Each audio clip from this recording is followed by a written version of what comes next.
멋있는 money dance on a private jet. 여긴 닿을 수 없는 거 올려놔 bus. 하늘 위로 떨어지는 별을 느낄 like demons. 자칭 날 구기는 것들은 전부 천했지. 왜처럼 증오들은 나의 밑거름 꽤나 좁아져도 눈의 시선은 어느새 풀려 숨죽여. Hey you, better you turn when I pull up. Can't slow me down, down. 나 끝이 없는 ride. 멈출 수가 없잖아.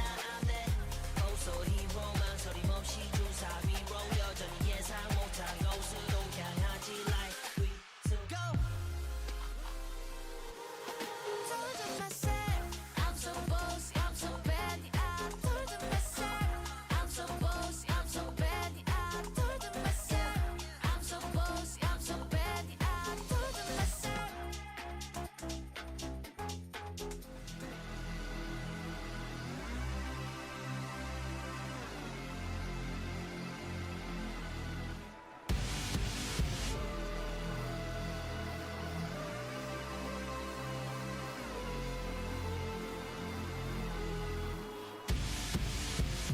Am I learning my lesson? Never running from wreckage when it's getting too close. A million reasons to turn, a million ways to get burned, and still inside it I go. I'm caught inside the fire again. I'm caught inside the fire again.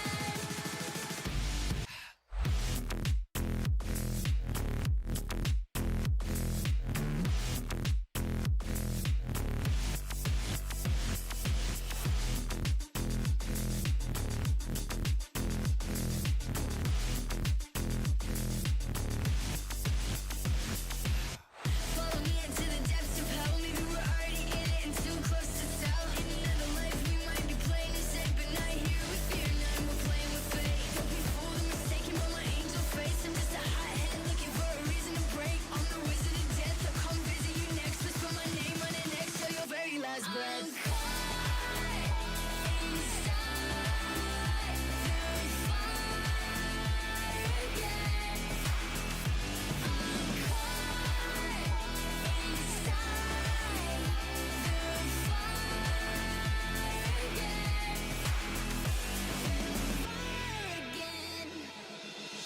I'm caught inside the fire again. I'm caught inside the fire again. Fire again.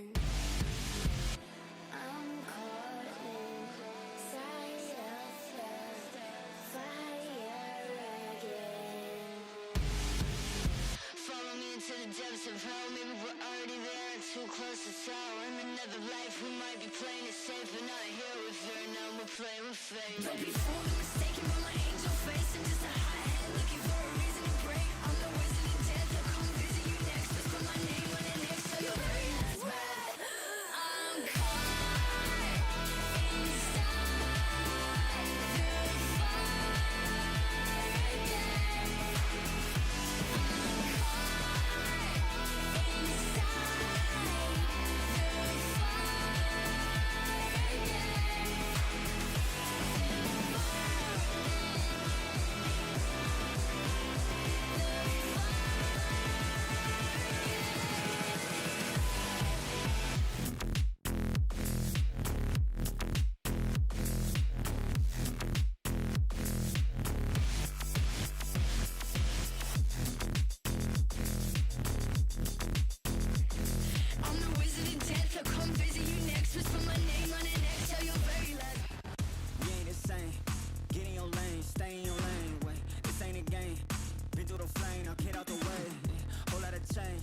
Still been the same, put that on the name. I had to go through it just to get to it, look what I became.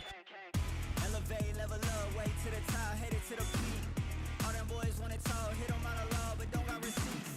I do it with ease, to you it's a burden, to me it's a breeze. You feel that? That wind is degree, that kickback. You coming at me, boy, sit back. Came out the womb like this, hit the pedal and vroom right quick. Gotta get it, we going up, way up, might land on the moon. Who step in the room like this? We breaking the rules right quick. They killing the mood and up in the few, might land in the tomb.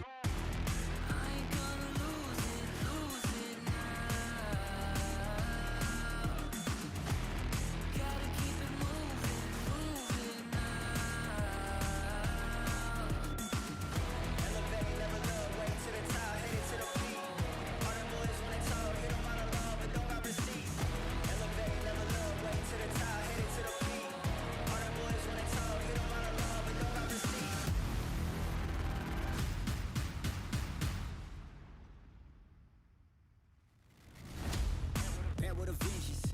Killing the ops, I'm leaving no remnants. They all in attendance. Gotta go big, I aim for the fences. It's mine, I sense it. Back in the scene, I'm back to the business. Back on the front line, gotta grind. It's time, let you be the witness. At the time, turn a repeat to a 3P, yeah. Got the franchise on me, you more like G Lee, yeah. 21st century, you all the way BC, yeah. Old boy been washed up, I'm washed up in TT, hey. Came out the womb like this, hit the pedal and room right quick. Gotta get it, we going up, way up, might land on the moon. Who step in the room like this? We breaking the rules right quick. They killing the mood and up in the few, might land in a tomb.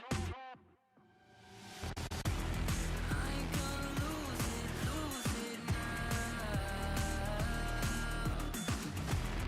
Gotta keep it moving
Y'all sit back and watch me speak. About to take over your screen. Talking bulls in 93. Talking mom, I'm on TV. Y'all know all I do is me. All I do is me. Y'all sit back and watch me speak. Y'all sit back and all I know, my money green. About to snap and make a scene. My cup off and make this free. My cup off and make them scream. Go back off for TMZ. Y'all sit back and watch me speak. Y'all sit back and watch me speak. Y'all sit back and watch. Watch me. Watch me.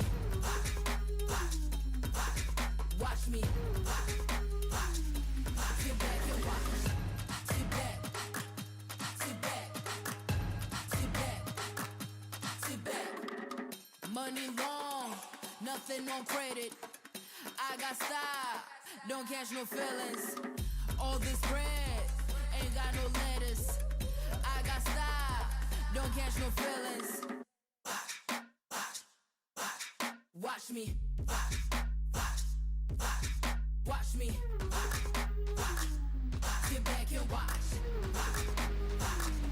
Sit back and watch. Sit back and watch. If it ain't got style, I ain't with it. I ain't with it. If it ain't got style, I ain't with it. Look. If it ain't got style, I ain't with it. I ain't with it.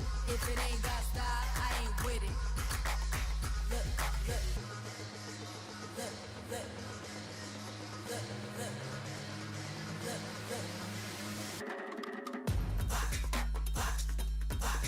Watch me. Sit back and watch. Watch me. Sit back. Sit back. Watch me. Sit back and watch. Sit back. Sit back. Sit back. Sit back.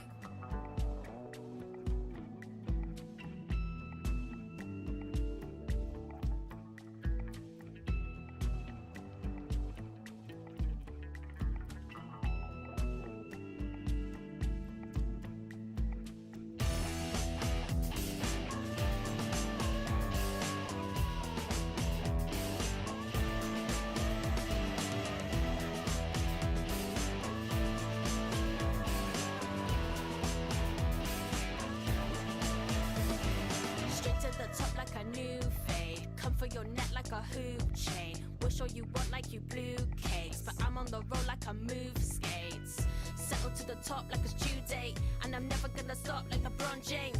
Big dreams, yeah, live large. We go hard to play hard. Dream big, live large. I work hard to play hard. I'm coming for the top.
Hello and welcome everybody, one and all gather round because VALORANT Challengers 2026 EMEA Stage 1 Grand Finals is about to begin. And I have the most wonderful desk with me here. The one, the only, the most perceptive MP. He's Mitch, he's a man, it's Mitch Man as well. It is an honor to be on such a star-studded on a desk here for what is a star-studded final. How are you both doing?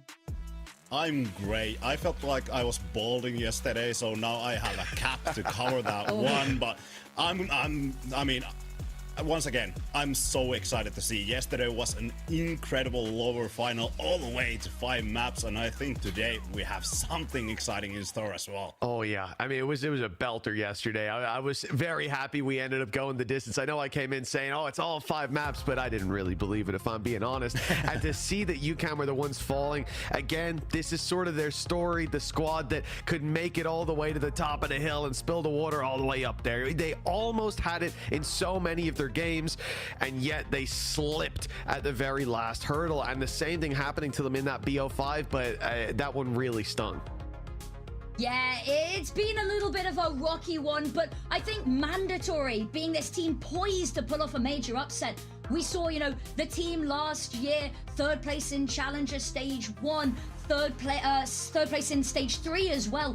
Finally, a 2nd place for the name, and that's looking good already. But as you said, you didn't really believe in the full 5 maps yesterday. What about today? Because we got another BO5 on our hands. I don't know how you feel about that one, MP, but this is a little bit of a different flavor for me, because, you know, a big conversation has been about how Mandatory in that last game against UCAM, if they could go the distance, if they could make it to the last 2 maps, they had that deeper map pool to fall back on. That ended up being their knight in shining armor. But this time, with 2 bans coming in for their opponent, Enterprise, they seem to have a huge strength, a loaded deck that they're bringing to play today.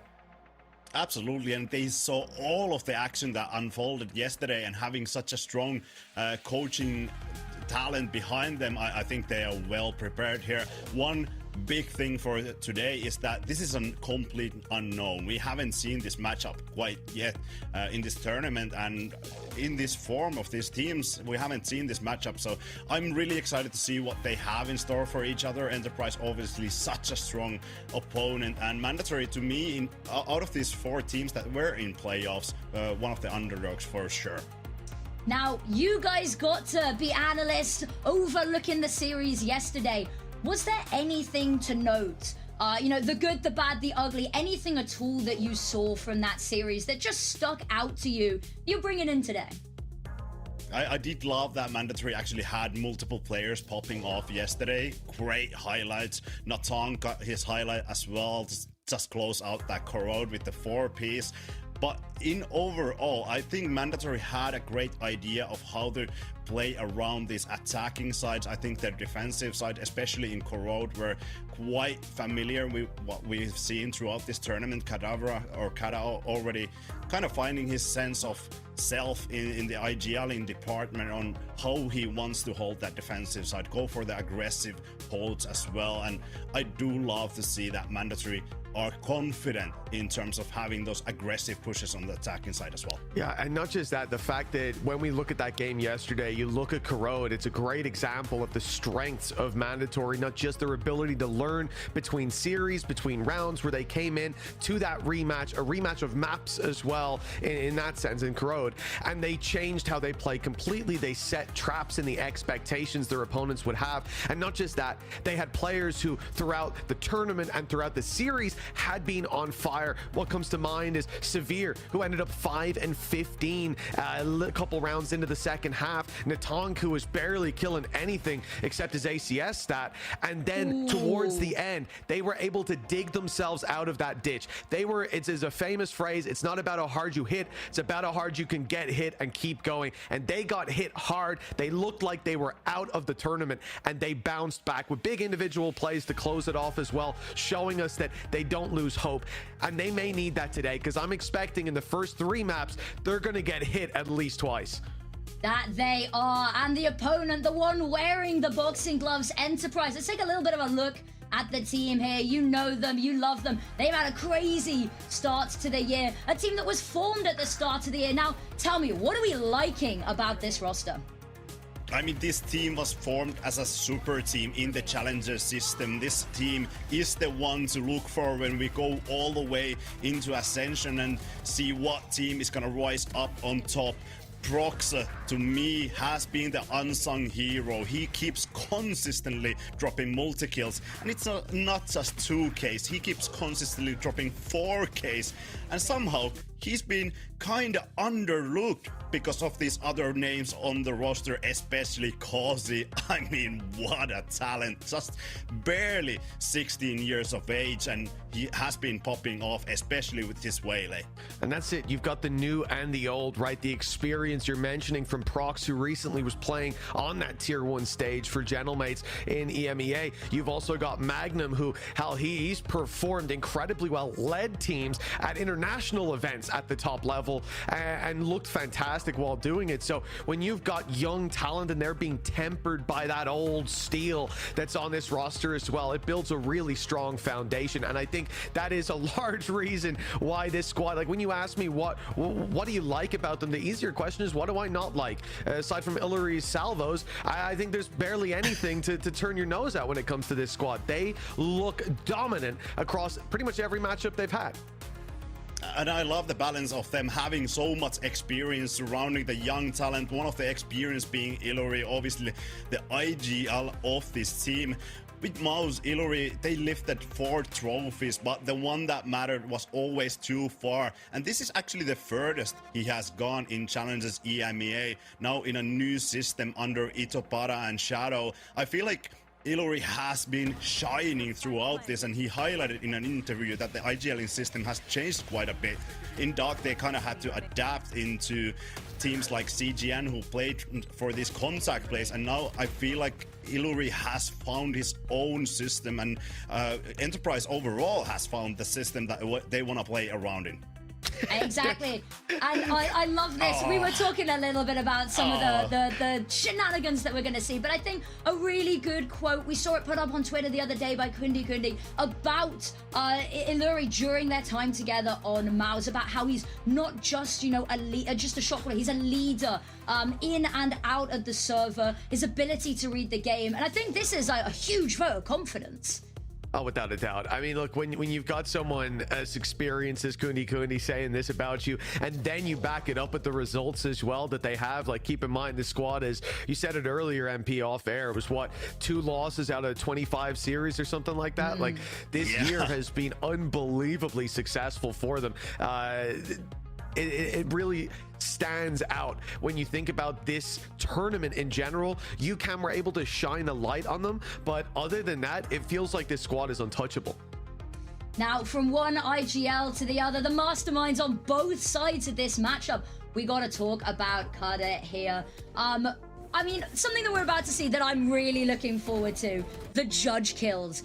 Are we expecting more? Grand Finals judge. It's controversial, but do we like it? Not from Kara. It's not controversial. It's identity of Kara in some of these moments. It's why they are so strong in Corrode. Kara, not always himself. Sometimes he places Shin in a places of aggression, especially these B mains, like we saw on that last clip. He places them really aggressively, and that judge pays off. But for Kara, this has been a new challenge, because obviously he was already a strong individual player, grinding the duelist role, but usually we see the IGL kind of around the bottom of the packs in terms of the kills, and I think Kara has had his fair share of that, especially in the start of the season. But I feel like once he gets more comfortable, and he's been getting more comfortable throughout this tournament as well, but once he gets more comfortable on the IGLing role, he becomes even scarier with the individual prowess, as we saw yesterday. I mean, what a performance. I mean, he's always been a cracked player, honestly. Like, going back to like 2021, this was a guy we used to argue over whether or not he should be playing duelist. It's like, it's so obvious that he should when you look at his individual skill, but he always craved playing a smoke role, now playing initiator role as well. Like, he again has, I think, changed so much over the past 5 years, where I wouldn't say he was a leader when he came into this game, or even close to it. And now he is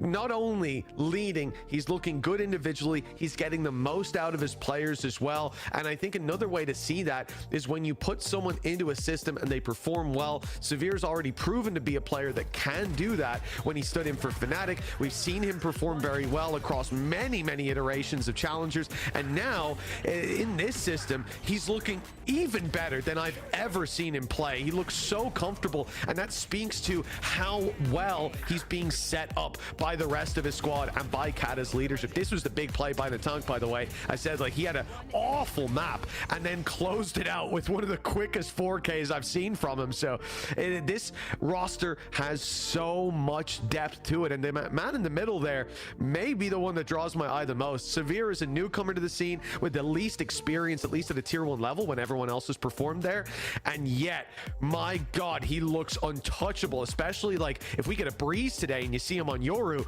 you better strap in. It's going to be a wild ride. Well, Yeah, it's Kata ironic already... you mentioned Breeze. Oh, sorry, you were going to say MP? I jumped in by No accident. worries. I mean, Kata already said in an interview with the French league that he feels so comfortable with the role of IGL because he has such a strong team around him. These individuals, incredible players alongside. Yeah, and if you just look statistically, you go onto the page and you look down the stats for just the whole tournament, you see so many of these players pushing the top 10 in their respective category. You know, you're looking at the cast, you're looking at the first kills. But I think this is exciting. Now, you mentioned Breeze. I know that the map veto is something that you guys have been talking about for ages leading up to this. Give me expectations. What are you hoping to see? What are you wanting to see? Especially with this double ban. It's going to be a bit of a weight against mandatory, but tell me what your thoughts and feelings are.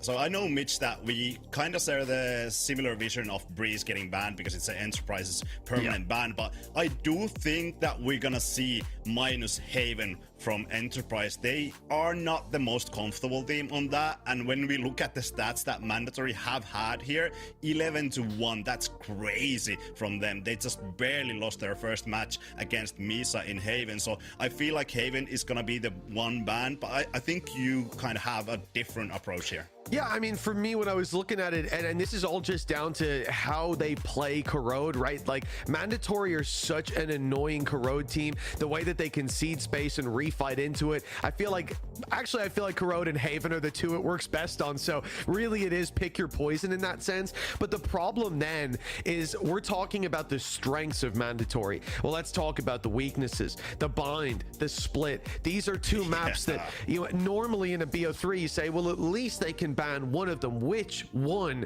will they ban? Well, they have 0 bans here, which means that potentially we'll get both of those played, possibly both played early on, and that's where we again have to look to Mandatory and say they got to make it deep in this series. Their map pick is going to be so important because if it is bind and split in whatever order, those are maps that Mandatory have got decimated on. We saw an attempt to change comp on split and it went even worse than before. So this is a really contentious point for me, is are they going to change comps? Are they going to change approach? Will they have learned enough from those losses? And if not, can they bounce back on their map, both of their map choices, and bring it to the decider? Because if we see bind, if we see split, I think it's all over. I'm wondering whether Enterprise are actually going to be bold and go on Pearl. That's really comfort map for them. Sure, Mandatory have had great results on it in the past 2 matches. I think 13-2 and 13-4. No, they go for the split. Not a big surprise. They are one of the best split teams, I think, currently in Challengers EMEA. And Haven, I'm sure they're going to see Haven Mandatory. It's one of their best maps. Corrode, you were right. They went for the best map of opposing team and maybe a map that is not quite comfortable for Enterprise Esports. Yeah. I mean, you were so correct. Let's go. I mean, look, they're strong picks for Enterprise anyways, but in terms of counterplay against Mandatory, it's just, it seems like a cheat code. Now, the problem is, what we discussed yesterday, MP, is that you either win or you learn. And they have lost badly on both of those maps. It does give you less to learn from, but they've got, for example, starting on the defensive side of Split, well, this is where Mandatory got absolutely smashed yesterday. If they decide to change comp or stick with that one, you have to hope hope that they can perform before round 9, because that was where they got their first round of the half online, ended up with 3 by the time we closed it out, and it gave them no runway. Maybe they have a great attacking side, and we just didn't get to see it because of the foundation being so weak in that first half. And either way, let's hope that they've learned a lot, because starting on defense here, this could be a clear message sent by Enterprise that we may all be in the tier 2, but we are a league above you. Yeah, exactly. Now, I've got to ask you, is this kind of what we expected? Because half went in blind, half didn't. Actually, I said that. I think we're going straight into agent select here. So, Matt, Vito, we've had a discussion. You've got something you want to say, MP? You've got an eyebrow raised. I mean, they're completely switching things up right here. They're bringing the Sage in for Natsang. I mean, what are we bringing this back to 2023 or something like that? Damn. Yeah, the only thing that's going to be the same is Shin playing the Viper, and this is what we needed to see, right? We've seen the second iteration of a comp with Raze yesterday. It didn't work out. Takas looked deactivated when it came to the Yoru, so now we swap it up. He has a much better performance, typically, especially on the attack side when it comes to that waylay. I expect him to be very aggressive early round. Natank playing that mid wall on Sage. You know he's going to be that battle Sage, popping off on those reses. And Severe, I don't really care anymore what he plays. He was the best player on the team on Astra yesterday on this map. His Yoru's great, but realistically, the guy's going to put up numbers regardless. It's a good sign for Mandatory that they're changing, because I don't think that they can fix what was broken yesterday without a new comp. Yeah, I think maybe sometimes you just got to pull it out something flashy, you know, hidden up your sleeve. The worry is, though, maybe not as drilled on it. But this is all hypotheticals, if, buts, and maybe. There is one thing for certain. It is going to be lights out and all out. And we have two of the greatest casters in the business to take you through the action. Is that Hellspell? Thank you so much, Affinity and the desk. We're ready to head into another grand final. Familiar territory for Enterprise. They'll be looking for a 4th win so far this year already. Mandatory chasing Shadows, always second best in their own region, but when it comes to interregional play, that's where they start to show up.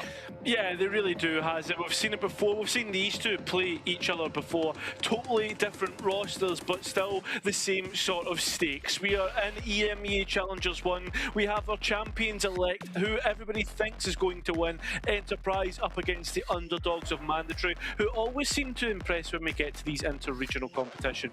That's how Mandatory have built up their fan base outside of the French scene. It's these underdog lower bracket runs which have consistently plotted course for success for them. A first main event Challengers grand final for Mandatory after their stage 3 and Ascension run last year. And there will be no bigger test for them than Enterprise. Anything other than a win for the Kings of Northeast today would be considered an upset. But as we know, iron sharpens iron, and that might just be the test that they need. Yeah, I'd go as far to say that even a map loss would be considered an upset, but we can talk about that later on as we start to get things underway. Enterprise already with the first kill of this pistol round, and the Spike has the runway to go down. Enterprise trailblazing their way through B already out on site. Quick retake here from Mandatory, flooding in. Yeah, trying to see if they can upset, but the only thing that's getting upset is their own chances, as Enterprise are a little too unchallenged at this point in time here. They come straight in, and it's a flawless pistol round.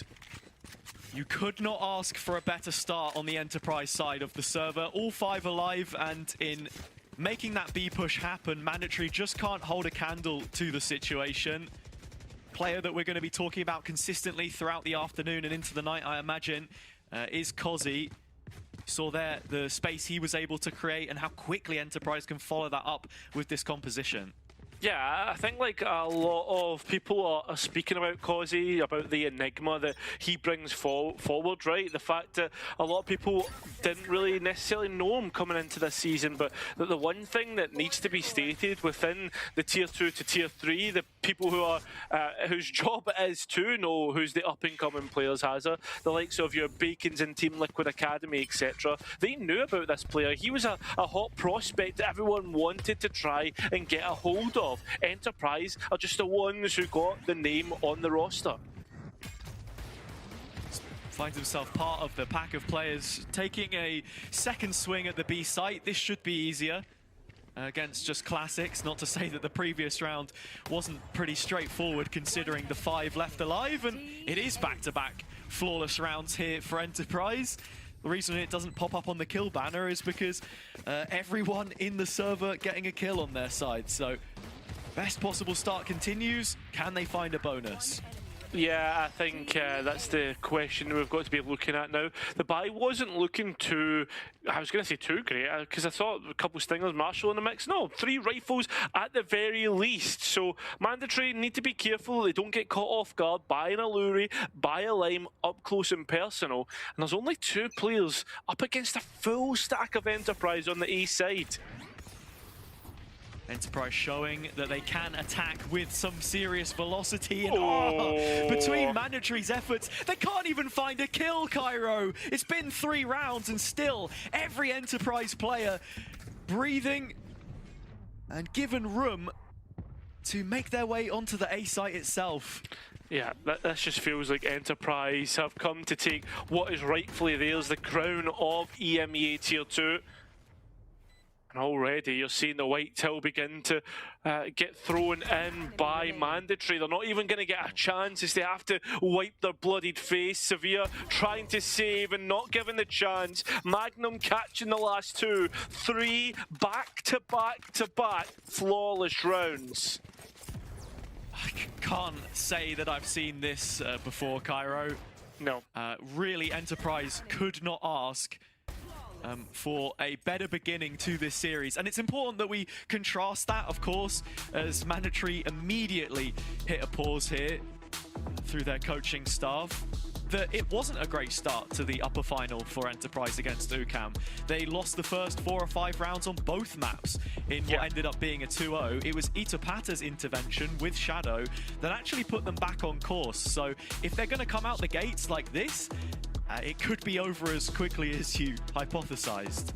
Yeah, and I think as well, the other aspect to this, you speak about Itapata and Shadow's timeouts, something that we actually criticised Mandatory for in a couple of those maps yesterday was that the timeouts just did not have the effectiveness that we expected of a top contender like Mandatory and the players that they have, and especially considering how consistently this team is managing to reach upper and kind of later stages of tournaments, and the coaching staff hasn't really changed year to year.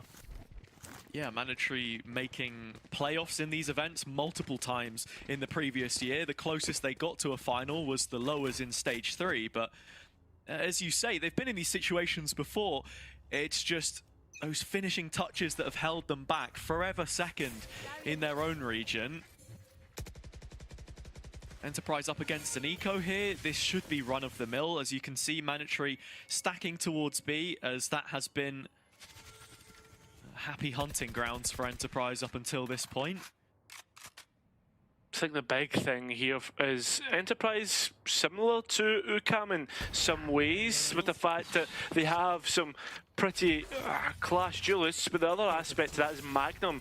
Pretty similar to Olizera in the way that he plays, the Viper, the Cypher, these traditional sort of lurks, and you'll see him continuously not playing with the pack, something that Mandatory can try and exploit, like they did here. Yeah, they just have. Savaya picks up a Phantom. Not sure if he'll be inclined to save this with 2,000 credits in his back pocket, as Mandatory really want to build up some confidence right now. Just being completely shut out from the game so far. Play it down. If they can make something happen here, keep it costly for Enterprise, that would be a win. It should, but you've got Alluri who's playing all the way back in Takas. It's just hindered his own player.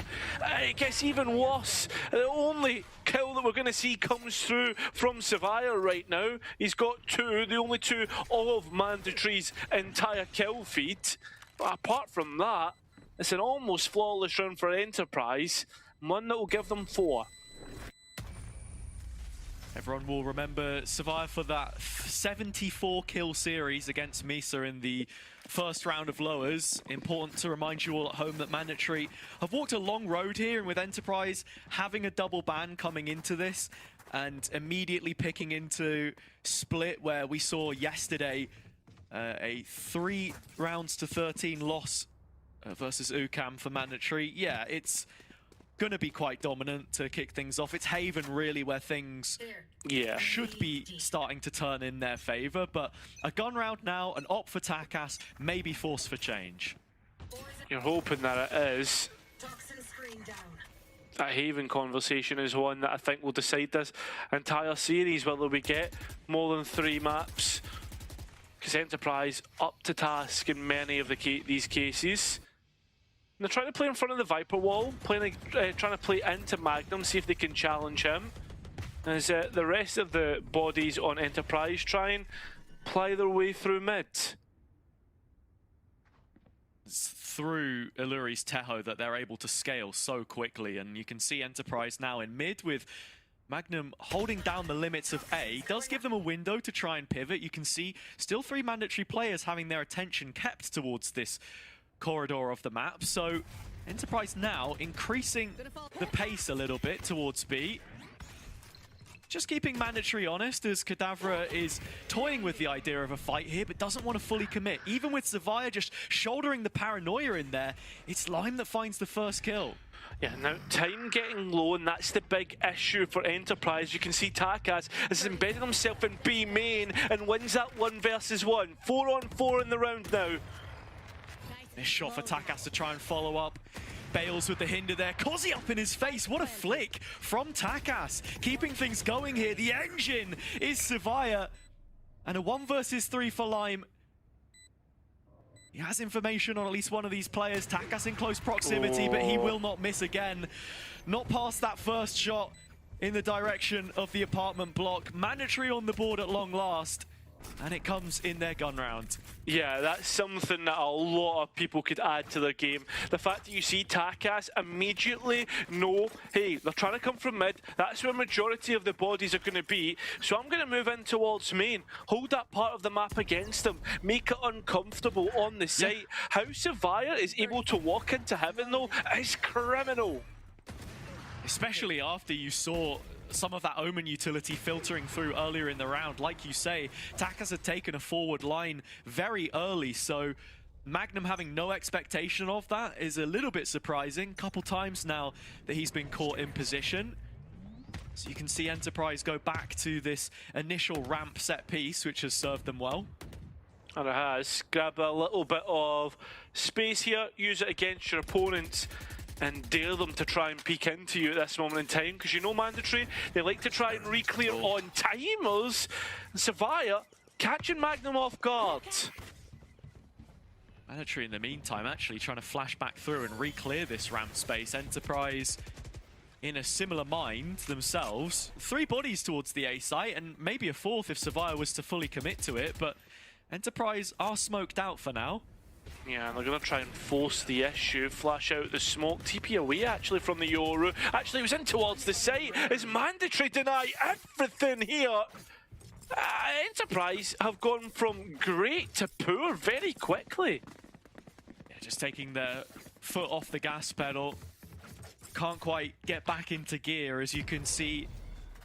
Mandatory starting to abuse Magnum's positioning. Again, I mentioned it a little bit on the previous round, but as the wall is broken, Zavaya just waiting for that re-engage. There are ults up, in fact. Enterprise are just 1 away from a full house, so definitely a good point to reach with a timeout here, a critical juncture in this first half.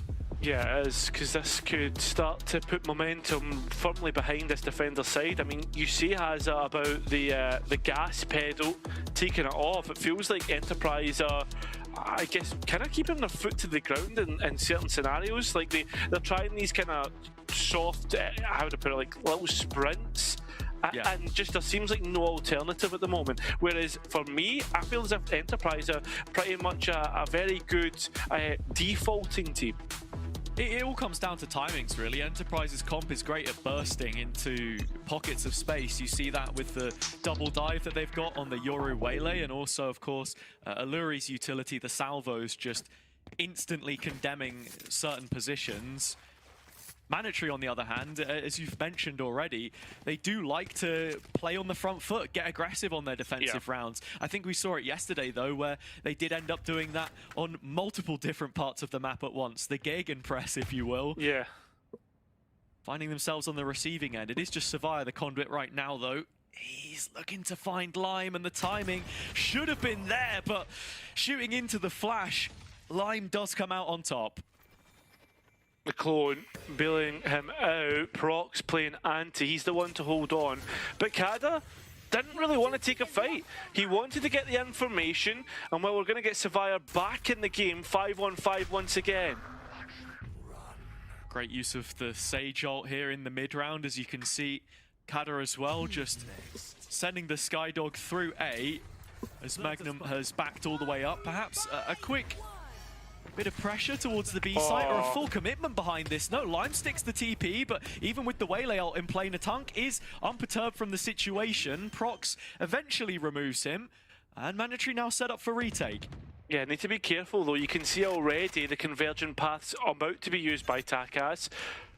Waiting for another tap. You can see all the bodies ready to go, and here comes the retake, but it's hit no one. Nobody on the receiving end, like you say, but it's Shin who's wrapped in behind through Garage. Alluri will snuff him out in the end. Oh, Takas has taken Magnum offline. He's 1 kill deep into this 1v3. Alluri hindered, can't peek off of the contact of Prox. So it's just the German that faces another ultimate invested by Enterprise here. And with 7 seconds left, they get the spike in, but they've still not got past Takas. Still able to go. Look at the bullets in the chamber, 18, plenty to do this. Prox doesn't even have any utility to work with either. He's going to walk back around from heaven, and Takas giving away his position at the same time. Lands up on top of the orange box, and Prox will find him. Enterprise back to winning ways. Yeah, Enterprise playing well here. But again though, extremely sloppy for a team that we typically consider to be very, how'd you put it, like, just very sure in themselves. I guess very precise in the way they want to move about this map. For the most part, I'm actually not underwhelmed, but surprised at the performance we're seeing so far. Magnum getting caught out, who normally comes away with at least one. It's 5-2, don't get me wrong, but I mean, simple mistakes like that are going to cost you. Yeah, just trying to get the jump on mid there. Kozi is traded, so a 4-on-4 here for Enterprise now. You can see Mandatory still interested, and with flashes and the Seekers online, you're expecting them to reclear. That you are. Takas comes in and takes Prox's head clean off. A nice flash through, but Lime can't react in time. So with that, Mandatory get the re-clear. Magnum will be caught out by the Seekers, but at least Alluri is able to get one back in the conversation. Yeah, this Sky plays so nicely into the double smokes, and Mandatory doubling down. Yeah, they've just walked straight into Alluri, and he's got another. But that's the spike lost, and it's Magnum now to try and clear what an awkward position Savaya is going to hold from. As both players now know exactly where the Viper comes from. Does have Pit, but would that be an overinvestment? I mean, seems to be the case. Savaya finishing that out. 3-5 for in favour of Enterprise still. Yeah, Mandatory just closing up this gap a little bit. 3 rounds from the last 4, and Enterprise can't find a way to create consistent success on this attack side past what was the most blistering of blistering starts. As I was saying, the way that this comp plays, Mandatory always want to try and set the tempo as much as possible.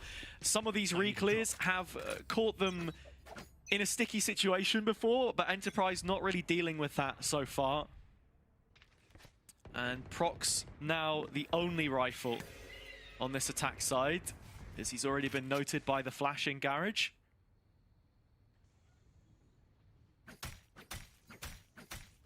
Tonk telling everyone, hey guys, are back towards mid again. And you're watching the Tonk Sage, he's not playing on the front lines, happy to give up space, play around his slows. Seeing Cara, noting that there is players still in B main as well, so good information for the defensive side. Yeah, Savaya on this boost as well could be such an issue if Nobody clears him. Magnum again keeping the interest towards A main, because you can see Kozi slipped in through ramp. He's all the way behind and could very soon find himself in defender's spawn. The question is, how do they find these players? Alluri walks straight into Takas. He had the element of surprise for just a moment, but Takas adjusts, and now Magnum could be caught creeping in. Yeah, Shen looking to hold that, and Kozi gone as well. Leaves just Prox. Gonna at least try and get the spike down. Does have a rifle in his hands. A 1 versus 5 that somehow becomes doable. A tap of the spike, trying to make another beat, another peak, but it doesn't come his way. Has to play the patient game, but with 15 seconds remaining, knows that time isn't in his favour. Heard the first bullet, but peeks into 2. We're within 1. Yeah, Mandatory have done a great job at closing up the gap here. Prox, you felt like the 1v5 was just a little too far out of reach. Had a smoke to maybe absorb a little bit of pressure there from Mandatory, but really wanted another kill before moving into post.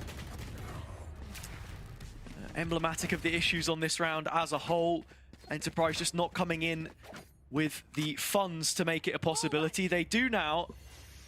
Pits on both sides, but it's Takas's op and convergent paths that, more than anything, are going to be the biggest thing to look out for on the Mandatory side. We're going to get an immediate pit at through mid. That's a part of the map that Enterprise have loved to make theirs. As we see the Dog try and set up Takas, which it does so. First kill in the round, and more so in Mandatory's favour. This is another one that looks completely out of Enterprise's hands after such a great start. The Northeast team starting to fail here. Blinded. Yeah, even the flash from Kadavra back out of the pit, just for a little bit of extra information. Really nice setup in B main. Just face checking with the Skydog. Gives Takas a window to strike. They're not just sitting idle in this pit either. And so a map which felt like the easiest of starts for Enterprise to get on the board, they're now really struggling. They really are. I mean, they are building back up towards ultis. Magnum just going for a spam battle, it seems. I mean, this is a 2 versus 3, Kara. This is very doable if Natonk finds himself isolated. Oh, gives himself away in Shin. So now, yeah, Natonk has to be careful as Prox looks to try and walk out of heaven. This is the omen. The paranoia good swings out and takes out the Sage. This coin is flipped, and with the Viper's pinned down, it feels impossible to retake with. Takas retooling with a rifle here, trying to make it back into the pit, but I think Magnum just takes this timing. No, it's Prox instead. Oh, both players dancing with Takas, but it's a dance of death and one that guarantees Enterprise at least even on the half in the next half. Yeah, Enterprise were already in a pretty strong position. I think it's diminishing returns if they can't get up to 7 rounds here. Just based on the start more than anything else, but it's rounds like this that just show to you how quickly they can flip the script, and that's what Mandatory need to be more aware of. Saw it happen yesterday. Failure to convert advantages for both them and UCAM made all the difference. So one last battle in B main. Trying to spam a wall, and Kadavra straight away just comes in. Make sure that it's ill-advised. The line now under pressure as the bodies try to support line out of this corner. Smoke will allow him to escape, but that rifle now rescued. Yeah, Takas still with the ult in his possession, as is Natonk. If he can find a reasonable position to use this res. Bit of a distraction there for Shin to get set up. 2, 3 big kills from Shin. And that has put Mandatory back in pole position again. Alluri, the next of a long line of Enterprise players to find themselves in a clutch situation. This one unwinnable. And so one round left to play for with a 1 round gap between the teams. I'm going to ask you, Hazza, the question. Do you think it's enough so far from either side? Because at a split, it can go either way. But with the compositions that both teams are playing, do you think a 6-6 half is complementary?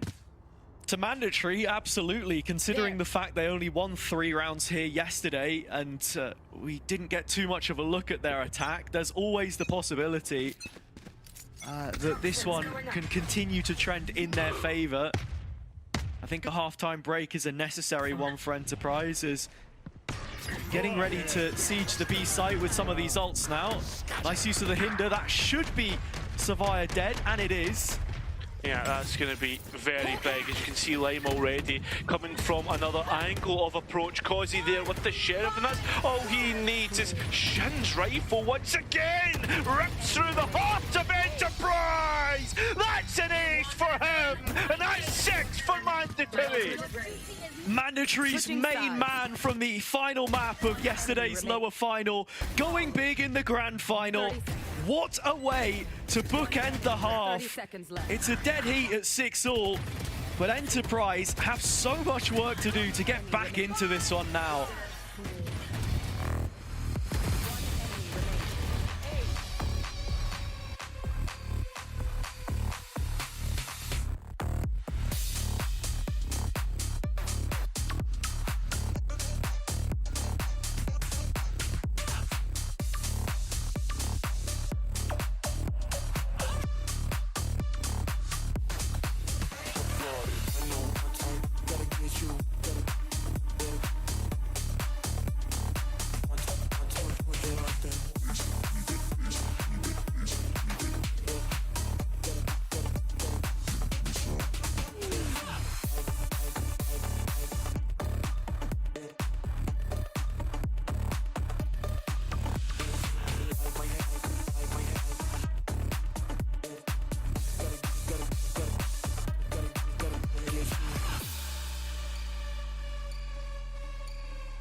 A triple flawless round start for Enterprise, followed up with a 4th before losing 4 of the following 5.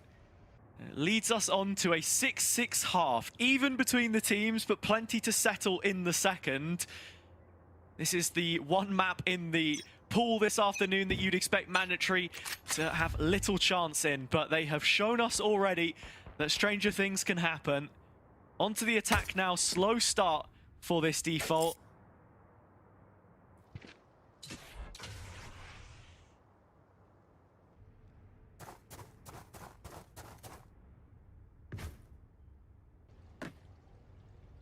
This is the 4th new composition that Mandatory have played on this map, has it? Enterprise now moving on to their better side, and Mandatory moving on to their worst. So let's keep an eye on things. So you can see Magnum walking down mid. An uptick in form for him would be a massive one for the Northeast champions as they look to continue their reign of terror in this best of 5. Looking to end this series flawlessly, end this competition flawlessly, as the top under pressure and Proc stealing away what was going to be Magnum potentially on for an ace. Flawless round anyway to start off the second half. Yeah, where have we seen this one before? Who knows? I wouldn't hold your breath for a second one here. But look, if Enterprise can keep things clean towards the bonus round, then it's going to be a big advantage for them. Important to keep that in mind, of course. Mandatory have found more success when it's come down to the rifle buys. Enterprise, I would say, on the whole, though, are a better defender-sided team in general, despite how good their duelist players are.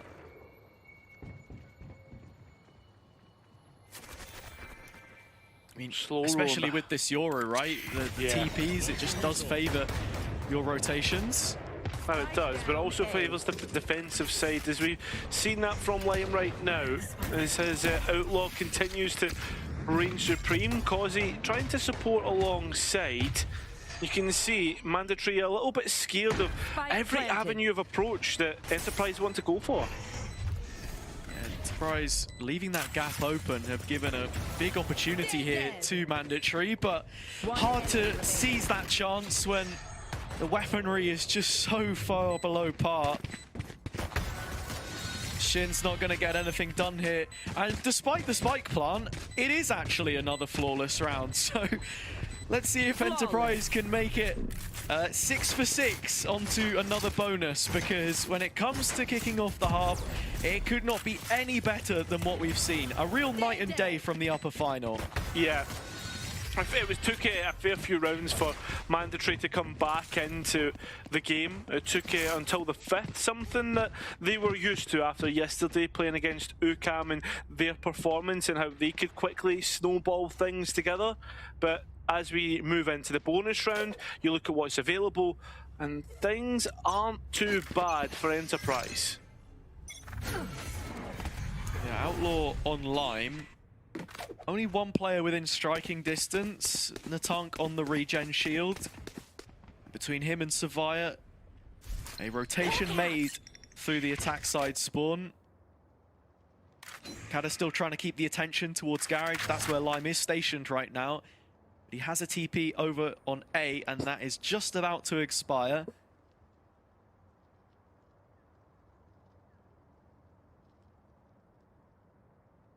Another one put down, so the rotation from B to A going to be a lot slower. Just the one player of Alluri stuck on the A side, and it only has a pistol.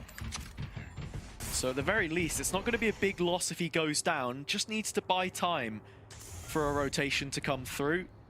He's the one you expect to call it. Captain looking for another VCL win here.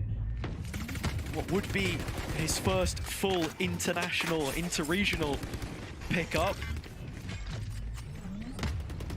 Still the only one on the site itself, as everyone else has queued up in heaven. Enterprise arriving on the scene, and one by one, they find all the kills. Shin, the only elimination on the Mandatory side so far in the first 3 again. Unless Natank has something ridiculous to say, which he doesn't, then it's Enterprise absolutely destroying Mandatory in the opening stages again. Yeah, unfortunately for them, it won't be a triple flawless round streak they were able to get in the first round. But one thing has to be said though, what are Mandatory trying to do in this round when they attack, when they execute? Slow roll their way up towards heaven, they face a little bit of resistance. Okay, we'll go and try and hit the site now, even though we don't have heaven control. So the players from heaven just rain lead, and Mandatory have no response. It's such a disappointing round for a team that I truly expect better from. Attack us up close to the wall here. Lime has to be a little cautious. The Sheriffs can be potent in isolation. And we saw Mandatory win quite a few ecos yesterday, but those are all mostly from the defender's side. It's this attack where really they have lacked inspiration at times. We're going to need it right now. Lime is TP to support Alluri. First shot missed. Causey up close and personal with a shorty through middle. As Magnum now has to try and win out against the Tonkin, can't do it. So that's a part of the map that could allow for Enterprise to be manipulated. Prox missing what was an absolute sitter, as the players are only on Sheriffs. A 2 versus 2, and upgrades to be found. Huge point in the map right now for Mandatory, but they just walk into Alluri. He wins the 1v1. And Shin has to shoulder the burden.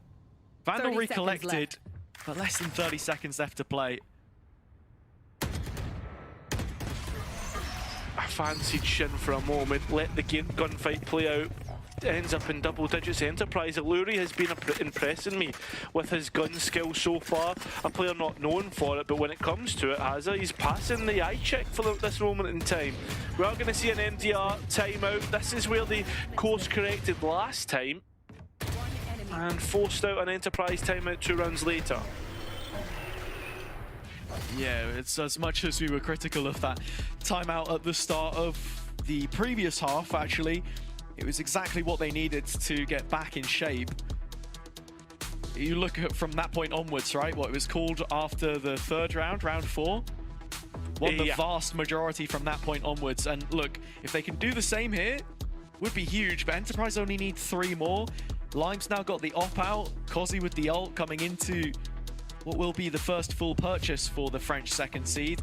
Cairo, is it too little, too late? I don't think it is, considering that we saw how quickly Mandatory came back into it. But one thing that has to be said, we need to see a little bit of direction from Mandatory. That's the big aspect to this. You've got to look at those ultimates, a lot of them soon to come online. As for Enterprise, what have they got for us? That's the question, right? Cozy operating now. The rest have rifles, economy to back them, possibly all the way until Mandatory can equal out the score. So, need to be careful of how they go about their business here. Can't let the French side back in.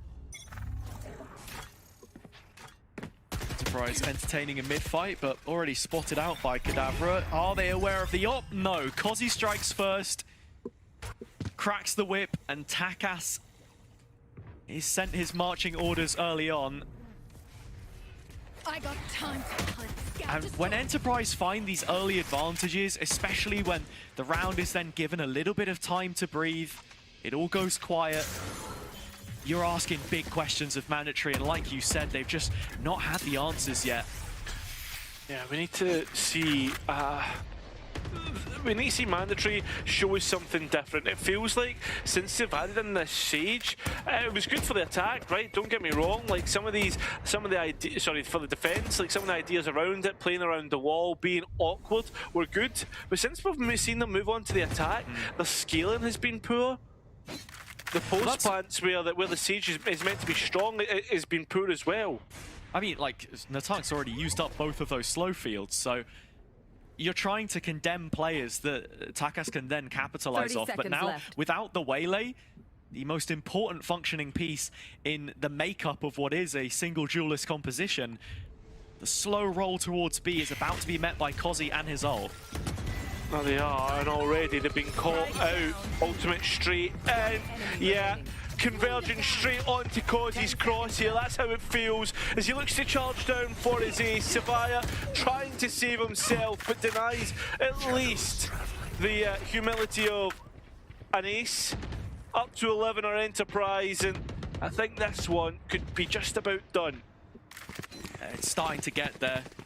I said maybe too little too late on the timeout. That was being picky. There's about a round of difference where you want to call for that, but if you lose the previous round, then that is the opportunity missed in my eyes. Mandatory won't have the best of buys now. Into fiscal ruin. They should be headed. No, there is one more opportunity here for them to get a purchase, but lose this and Enterprise can call in 13. Yeah, red carpet rolled out, ready to go. Mandatory once again go back towards mid, and Shin identified. Cozy perhaps going a bit too far here, trying to put Magnum under pressure, but you know he can stand the test, but not of Kadavra. Advantage retaken by Mandatory. Enterprise sometimes when they get overconfident can be led down a dark path. Magnum did his best to ward off an initial mid control, but Enterprise happy to settle on this now, rotating towards a heavier A-hold. They've got Lime as an insert in Garage. He has a forward line and good info. Prox and Alluri have both looked brilliant in flashes so far this game, Cairo. And with them nesting into backside, entrenched in position, can they find a couple kills each to give this life? You can see Lime still has one TP, but I don't think he'll get a chance to use it. And both players on the A side should have notification that this looks to be the execute. Trying to get delay through the mollies and the utility that Alluri had in Procket. It's all up to him, the captain, and unfortunately, he won't even get one. So we'll look at Lime coming in with a rifle into a 1 versus 4. Can't even get past Savaya. held up in heaven, easy enough for him.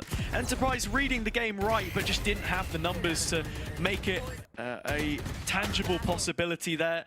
You can see the idea that Alluri and Prox had, wanted to land the stun, the salvos, give a chance to his teammate, but nothing going.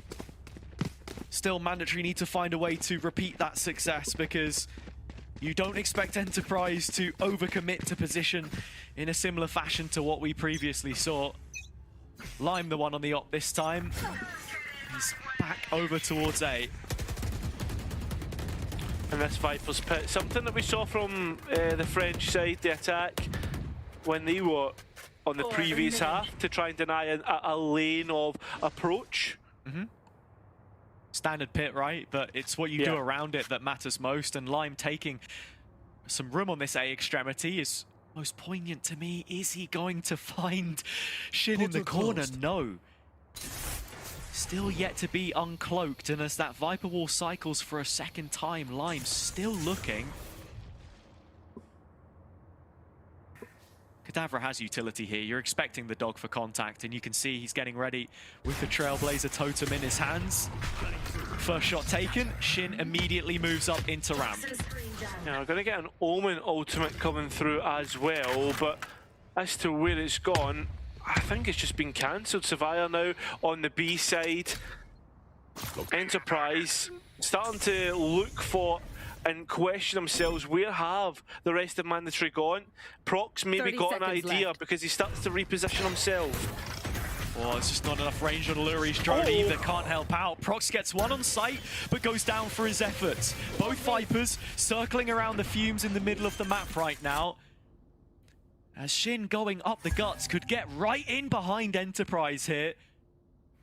It's a 4v3 retake, one which you don't feel fully obliged to attempt at this point in time, and Lime still hanging back, waiting for that recourse. Shin steps up, and Lime shows him the door. 3 on 3, still a chance, but Takas back on his feet immediately. That's the answer back from Mandatory, and might just be the door shut in the face of Enterprise. Looking for a timing, Takas taking it. New lease on life, back in the server, and back with a vengeance. Up to 8. Mandatory keep building on this attack side. Yeah, they do. I mean, Lime has the heads up to check his flank, but at the same time here, the other question that like Mandatory are asked, well, can you deal with the even numbers retake? And they decide, well, we don't need to because we have the resurrection. Why would they even attempt it? Other than that, Mandatory very quickly having a very strong post plan, and that's what Enterprise need to be scared of, is the fact that as soon as this Sage gets in, it should be near enough impossible for you to retake. That's crazy, right? As soon as Enterprise feel like they have numbers, the tongue just says, no you don't, and that's the cue. Takas finding value on his reprisal, as Lime does this time. Shin again falls foul to the op. In the same exchange, Takas, with his own scoped weapon, has taken space in middle. Yeah, trying to see if he can get an angle in towards Vents, but he is made vulnerable, and Causey, I think, had just seen the operating duelist. And so they station Lime on this angle, knowing that Mandatory would have to peek into it. It's one of the ways that you want to make this waylay comp work on the attack. Through operator usage. NRG do it a lot, but with nothing going, they set their sights towards A. Scout destroyed.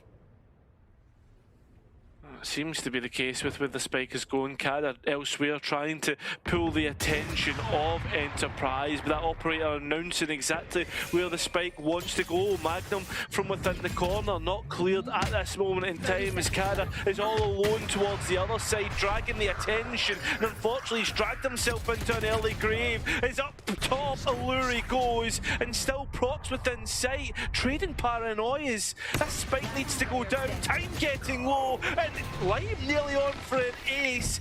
Enterprise will finally get map point. Match point. It's a much needed round for Enterprise, because it did feel like for a moment there they could be on the brink of ruin. Unlucky from Alluri there, but the main fact is that they get the call right. They're able to cut out Kada from position in mid, the captain trying to solo fake on Initiator, as it's common to do. but little else left behind it. So final round here, final chance for Mandatory of the 4 that they will get. And Lime again is first to the fight, can't win it on this occasion. It's going to be a straight up exec. Convergent paths, Takash ready to throw it in. But Magnum just goes a walk, goes on an adventure, carry from the corner, doesn't react well enough, and Magnum might have just done the damage. As that's the Sage offline and the Sky, that initiation is now gone. Magnum pulling the plug on it. A risky play rewarded. And with the op being sighted earlier in the round, Lime has just fully committed to this. Bolted down the hatches of this B site. And even just committing the Yoru ult to confirm his thoughts. 2 and all 3 players now spotted on the Mandatory side taking B. Oh, the players have already got themselves in towards site, so you're moving into the cross lines of Mandatory. They did strike first, but quickly there has been a trade, and the advantage in ultimates is in favour of Mandatory, but that might not matter. Shin within his own pit has been hindered, and now the Wolves of Enterprise look to bear on down. Shin trying to hold on, time not in his favour, and neither are the odds. Enterprise win map 1. And very much as was scheduled on the run of show today, Enterprise, with their double ban, coming into a map that they've only lost once, now force Mandatory to make certain that they pick up Haven in the follow-up in this veto, a map which the French side only have a single defeat on their record so far in the opening stage of this year, Cairo. There were a couple of rocky moments there, and I think for the most part, the Red Hammers will be happy with what they were able to recover, but ultimately, it's not enough for them here. No, it really isn't. Mandatory did put up a good effort. They were only able to register 1-1 in their history here. But as we move on to Haven, much fairer waters for them. But I'm expecting Enterprise to still put up a pretty good fight on that map. Yeah, still a very strong map for Enterprise, despite the fact they're yet to win it so far in this composition, funnily enough. But we'll see what the analysts make of this one as we're heading to them before the break. Enterprise coming in with both style and substance here. Now, give me 3 words. How are we feeling after watching that? I'll give you in 1 word, I think. Ooh, expected. Okay. I think that was totally expected.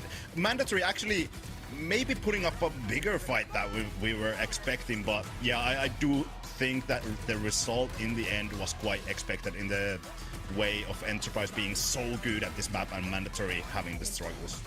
Well, I mean, for me, hope still remains. There's 3 words for you. I think that what we just saw was, yes, the 1-0 start that we expected for Enterprise, but for Mandatory, changing the comp, looking good, especially in that first half. They put up rounds and they didn't win the pistol either. It was a very shaky start in the first half of the first half, yet they bounced back. Shin showed us an insane individual level as well, replicating one of his grand final performances on the EMEA stage in VCT, except we actually got to see it this time. It was a lot of fun to watch them play here. I think they had some good ideas, and yes, there were things they could have done better, especially attack side timings. They were a little bit readable. I think Enterprise did a fantastic job of adapting to the mid-round changes, but this is for something that they've, changed overnight.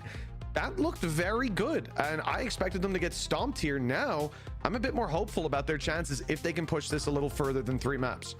Now, I actually did want to ask you quickly about that, is that we saw them get 6 rounds on the defense. That was kind of really where we were looking towards that Sage for that little bit of a boost. But do we think this kind of changes how we have to approach going later into the series here, looking over maybe towards Vine?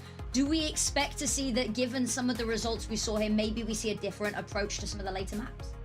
Absolutely, I do think, especially in Bind, where they are not that comfortable. I think Split and Bind both were one of those maps that Mandatory are not comfortable with.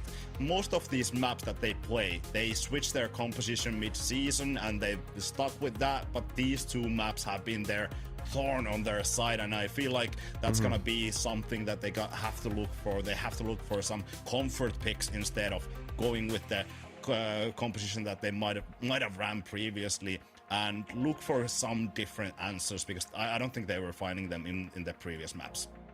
Yeah, I mean, the reality is for this squad, two comp switches on this map in 24 hours, debuting them here in officials and looking pretty good the second time around. It goes on to show what we talked about before, that mandatory can adapt, they can change, they can overcome these obstacles, but can they do it in this series? Can they do it against a squad like Enterprise? The signs of life are there early. The next map, though, is really where they're going to be put to the test, because that's where we don't really have as much wiggle room. And there that play was from Shin as well. I damn near fell off my chair seeing him do it. And again, same map, same position. I've seen him stand on those pixels and deliver a similar play at an even higher level. So it's good to see those sparks of individuals being alive as well. And that's exactly what we're talking about. By no means do we think that this next map is going to be a walk in the park either which way. And that seeing those signs of life early, even in a map where, you know, we saw them struggle at the beginning of both halves there, getting the running start that they needed. Maybe we see a little bit of that spark grow into a bit more of a flame here. Now, one more round that I know you got quite excited off, maybe not falling off of chairs, but there was some hype here in the analyst desk voice chat, was that round 11 low buy play. The Sage War. Talk me through why you got so excited about this. So I love this because I think we talked about this with Mitch. When we see this half buy coming through for the side of mandatory, they're usually actually quite good at them, having some great ideas, bringing them into the table. And right here, sneaky Sage Wall, going behind that and pop through with the flash, finding that first pick, allowed them to actually shine on that round, surprise Enterprise, and that was the element that were able for mandatory to get the 6 rounds on the board on the first half. Yeah, and I think one of the key things about that is the fact that, you know, them on those low buys, it's normally like a judge or something like that. This time they play aggressive early, they get the space, smoke it off, grab the weapon and reset for a mid fight, which then leads to them winning the round. And I love that it wasn't just the Neanderthal brain took over and they said run forward, we've got to pick, keep on going. Blood was in the water, but they were happy to swim away and take the fight later, and I really like that from them. Indeed. Now, we are far from done with the series. That's only map 1 of potentially 5 coming up here, but we've got a little bit of a break coming up. Haven on the horizon. You won't want to miss it, so we'll be back very shortly to bring you all the action.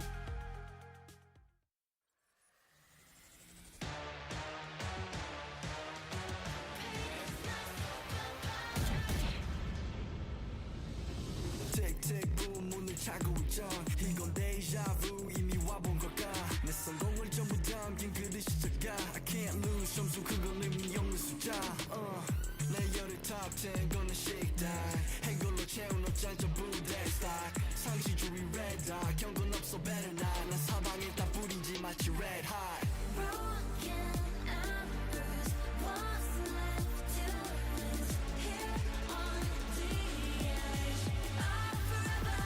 If I never leave, I'll never fight. We all sacrifice, fight until the final hour. Pain is my superpower. Keep my head up high, run through rain or shine. Can't help sleep without the sour. Pain is my superpower.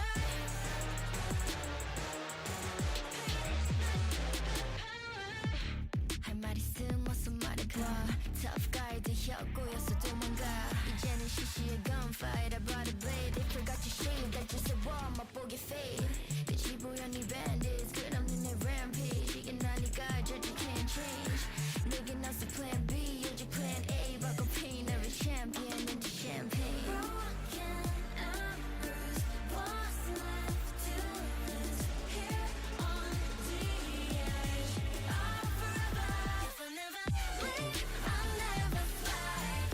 We all sacrifice, fight until the final hour.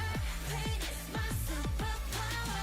Keep my head up high, run through rain or shine. Can't help sleep without the sour. Pain is my superpower. Very short break there. Did you miss us? Well, good thing, because we are back and we've got a really quick intro. We are going straight into the next map. Haven coming up soon. This is a map that we have seen mortality from Enterprise on. What are your expectations? Mitch, you want to kick us off? Start off with expectations coming into this. So I think this is somewhere that there can be a lot of impact for Enterprise. I want Mandatory to bounce back. They've shown us a really good showing of map number 1, but Enterprise will want to adapt to the loss that they had here. They've only played it once, and it was a loss up against Misa. However, when I think about Lime and Cozy coming in double duelist, the Yoru alongside the Neon, it's going to be a lot of early aggression coming towards Mandatory. And I actually can't remember who starts on defense. I'm going to double check it real quick. It's Enterprise starting on defense. Okay. And actually, honestly, if Enterprise were on the attack, I think they get to set the pace. But now, Mandatory, they won't be under as much pressure, hopefully. And now I look towards that early defensive aggression that double duelist is still extremely good at. Yeah, but Mandatory, I love that they're running the double controller. That is incredibly good for them. But one of the roughest places for them is that Viper might not get as much value as it could get if Enterprise are on top of their game. I feel like Enterprise were quite decent in about running this map, how to shot call here. Illuria obviously a really strong IGL, but on the side of Mandatory, I think they are just off of great results in this map, just barely lost their first Haven this year against Misa. They've been incredibly good here, some great results, and overall I think Kara calling here have been tremendous. Some fakes here and there, and also the aggressive defensive side that we've seen from time to time from the side of Mandatory. I do like their Haven for sure. I mean, yeah, oh, sorry, Affinity. I was just going to say, one of the things I love about them is this is where I was highlighting Corrode and this map as being somewhere that their second phase defense on Mandatory, when we get to that second half, it brings them a lot of value in allowing you to push in with that double duelist, take space, and they'll refight afterwards. Watch out for Takas on the defense, but let's see if he can make it work on the attack. That's where the real struggle usually is. Now, we did see him really thrive in a couple of those rounds in the first map, but now really time to shine, time to step up to the podium. And we've got Hazard and Kyrie to bring you all of the action. Yeah, it's in the thoughts and feelings of everyone here that this is a map which melds Mandatory's chances of a grand final win together. If they fall apart on Haven, so do their chances, Cairo. Enterprise have looked pretty damn good here, equally so as Mandatory in some ways, but their track record really suggests that this is the absolute banker. Yeah, this is the one that could twist everything on its head. If Mandatory lose this, I feel as if their chances of being in this grand final slowly slip away from them. But at the end of the day, we've spoke about it extensively on the desk. The fact they've only lost it once puts them in good stead up against probably the best we have to offer in Tier 2. Yeah, I mentioned it as we were exiting the previous map in this series, Split, where Enterprise took the lead, and it's that they've only played Haven once so far in this interregional event. Against Misa, it was a 13-9 defeat overall. They should have learned the lessons from that, but it is yet to be seen, of course, until we get into the server. So that's what we have to really try and find out, if Enterprise have made the necessary improvements, or more importantly, if Mandatory are here for the occasion. We're talking about a team which has consistently placed second in many events. If you want to finally step up to the throne, right, take the title at this stage in the year, no less, then it's got to be something special. Yeah, if you come at the king, you best not miss. And it seems like we have set Enterprise up as the kings of Tier 2. Can they confirm it? Can they grab that crown? It feels like this is the map to go and do it, has it. Enterprise start on defense on their opponent's map pick. And it's on those defenders' sides where they have looked most efficient. Alluri calling best from these positions. Toxins going up. Someone who knows what it means to work around great defensive players from his time on Mouse, and already you can see Magnum getting to work. Backside C, still alive, still breathing. Cozzy there in support, and he's still Mandatory unable to route him out of position. Both smokes up, and Prox here as well. Yeah, looking to try and take a different route. Shin within the corner, still not cleared. The smoke not helping in this endeavour as the players of Mandatory go elsewhere. This could be a complete clear out from backside. Rewrap of Garage. Who falls first? Magnum drops, and Prox right behind him in the corner. Mandatory on track to find their first pistol round of this grand final. Both bonuses scooped up by Enterprise on Split. Won't get a chance at it here if Alluri can't pull off a miracle, which he won't. Mandatory put their best foot forwards on their first map pick. Yeah, you could argue a lot left to be desired in that little moment of indecision between Prox and Magnum. I mean, the thing is, though, if you think back to, and this is where I always draw comparisons to, is Epic 23 when Itapata was the coach of Magnum. That was such a strong Apex map. For Enterprise, they haven't necessarily made it their own just yet. Only 5 wins out of 8, considering you look at the other records on other maps as that is a lot more impressive. Yeah. Look, you want to talk about 2023 and that Apex team, of course, you have Magnum, Shadow, the assistant coach, of course, a former player on that roster as well, but Haven, one of the grand final maps up against a Gentlemates team, which has several members on mandatory now. Takas, Natonk, and even Mad C, the current head coach here, was the assistant there, so they know what it means to beat this set of players, and while Savire is an early casualty, that's just a pistol. Spike headed towards the A site, and Alluri has his work cut out for him. I think the whole of Enterprise does at this moment in time. Spike even having enough time to be allocated to the player most in front when it comes to the ulti points. At least Lime's going to get one back. So both pistol players found. It's all up to the rifles now. One more kill, and this is a small victory for Enterprise. Taking away one of the 3 rifles, of course, Savire and Natonk both coming in with a ghost each. Time to jump.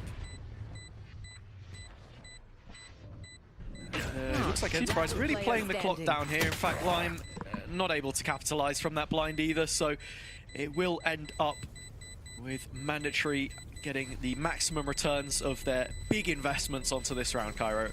Yeah, I think Prox just doesn't want to give away any of those ulti points to Takas, which is 4 away from what sometimes now feels like a Neon ultimate that guarantees you a round, especially with a player as competent as Takas. I mean, we saw it the other day, right, in terms of how potent Famsy was on his Neon ultimate. So yeah, Haven very key to the very favoured towards a Neon player. And Mandatory already showing us the prowess on this attack. So Enterprise, their time to retort to what has been a French dominance. Enterprise started off the last 2 maps by winning all 8 available rounds. Magnum does find the first kill of their gun round here, though. It's Savire that drops in C long. Very early peek taken by him. Always just so happy to go for these engagements. Yeah, well, he's tilting on towards that. Mandatory now lose that real estate. Trap placed down, and bodies starting to move across the map. Enterprise shifting their veil of control. Natonk's just walked into B and given himself up, leaving a lot to be desired on Mandatory since they've moved on to the attack. Shadows traveling. I'm into the rifle runs. Sure. Puts the smoke up there, and as you can see, Mandatory, yeah, it's a 3 versus 5. No real damage so far. Feels to me like the way that they're playing right now does really focus around those hero moments, 30 seconds making left. something happen through the individuals. As Cadaver again is trying to sell some pressure towards B. Oh, must have heard a step line. It's now 2 versus 5. It's been a lot of individuals, as you see, but just little to no support, and Enterprise happy to take those duels. So 2 remaining. Decide to split up and look for clues. Magnum now noted that there's a player close by. His Shin hasn't hit what he needs to. It's almost flawless for Enterprise, and that round, a real head scratcher. Yeah, Mandatory just relying so heavily on their individuals, like I was saying, to make something happen. And honestly, I think that's a contrast that you could draw with that 2023 Grand Final as well. When Gentlemates won that game, Apex were obviously the clear favorites, but the way that they were able to spin it was just through, you know, a 2K, a 3K, where you weren't expecting it because a player was taking a peek, which those players were just not prepared for. And I think Mandatory are trying to get the jump in a lot of these situations, but Enterprise are just too well considered at this point in time. Yeah, I think it's a roster that I mean, has played against, right? We spoke about it, like hearing about like CGN and other rosters like that. Dark Alluri will know exactly what it's like to play against that play style. And there's no way you get caught off guard. Shin maybe getting one of his own here, but instead gives himself to Prox, unconsidered. And Magnum set up well while it's being eaten into. Mandatory should be able to get a spike plant here. Yeah, it's a great read into the rifle buy from Mandatory. 4-player stack towards A. Weak side of C does have the Cypher util for retake. Tunk's trying to clear it out, and actually Savaya has found a timing through Garage, but still a 4 versus 2. Yeah, problem is all the players are coming through Garage, but Savaya has just vacated, so that space no longer in his favour. 2 versus 4, and Savaya not even considering, not even looking. A nice distraction from Crozzy, and he'll even take the last kill. 2-2 is the scoreline. Enterprise, once we've got to the rifles, are the ones who have taken the lead. Yeah, no bonus for Mandatory. And from that point onwards, it has looked rough, right? As I've said a couple of times up until this point, they're just waiting for a hero to bail them out a lot of the time. Walking down, fully contacting, just expecting the kills to fall into their hands, but Enterprise aren't giving it. Managed to force up another purchase here after finding spike plants on the previous 2 defeats. Changing of the guard for Enterprise, they've moved away from this A aggression, which we saw work out really well for UCAM in back-to-back rounds when they played Haven. Not to be the case here. Yeah, but Mandatory have been scared away by a single Sova, so the players now head in towards a pack that's looking to hold down B. Garage is first on the list for Mandatory though, or so it would seem. Just trying to get a little bit of info there, create some pressure through a secondary corridor. Take flight. Drone in the hands of Cadaver, and you can see that Shin is queuing up in C long as well, so definitely window for a split here. Lime dropping out of that window in the garage itself, and that leaves Magnum all alone. Yeah, although he did get the utility from his teammates, using the fast lane against Mandatory, but isn't able to find the kills he's looking for. Causey here as well, and this is another round where we're seeing not kind of support and manpower just through utility. Mandatory will have 5 alive as the last 2 for Enterprise, probably looking to give things up and save. Yeah, there's still plenty of money behind this defender's side, and we're yet to see an operator come out, in fact, actually, on Haven, which is surprising. But these are the games that you expect Enterprise to be absolutely built for when you consider this roster, the superpower that it is. As an organization in this situation as well, this is one of many that we've seen from them, whereas Mandatory, it's a second grand final for this roster, an 8th for the org. And as I've said many times before, only 1 title in their history, the French Cup from 2022, sitting solely on the shelf of their trophy cabinet. Is that the one with the roster that had like the big fees and stuff like that? Le Grand Fizz, yeah. Le Grand Fizz, the big fizz, yeah. Yeah, the big Hip, fish. of course, club legend, but I think his departure really signals an identity shift for this team as well, and building around some of the names we saw with them last year, some of the Job Life players as well. Yeah, we'll need to see if that build will be one for success, as Lime has already struck first, and Causey helping out here when it comes to the kill department. The players corralled back and the spike lost. Savaya looking for another form of entry. Open at the Euro will TP into open arms. I think Enterprise are aware of this though. You can see how far Alluri is backed up, knows that A isn't safe, and with the spike under the nose of the rest of the players just in window, Proc's already pushed up under the tree. It's a hard clear for Takas, And there are 2 players waiting to swing. Yeah, playing off Prox's contact. Okay, first piece has fallen. First of the dominoes. That stun isn't good. This is a little bit worrying, especially when Shin starts shooting like that. So Magnum gives up the spike, and there's still time to work with here. Yeah, has to head for A though, and Alluri on the other side. Magnum coming in on the flank.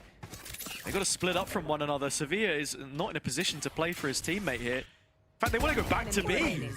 Well, Magnum now knows where Shin's going, and that's going to set up Alluri for success, or at least it should.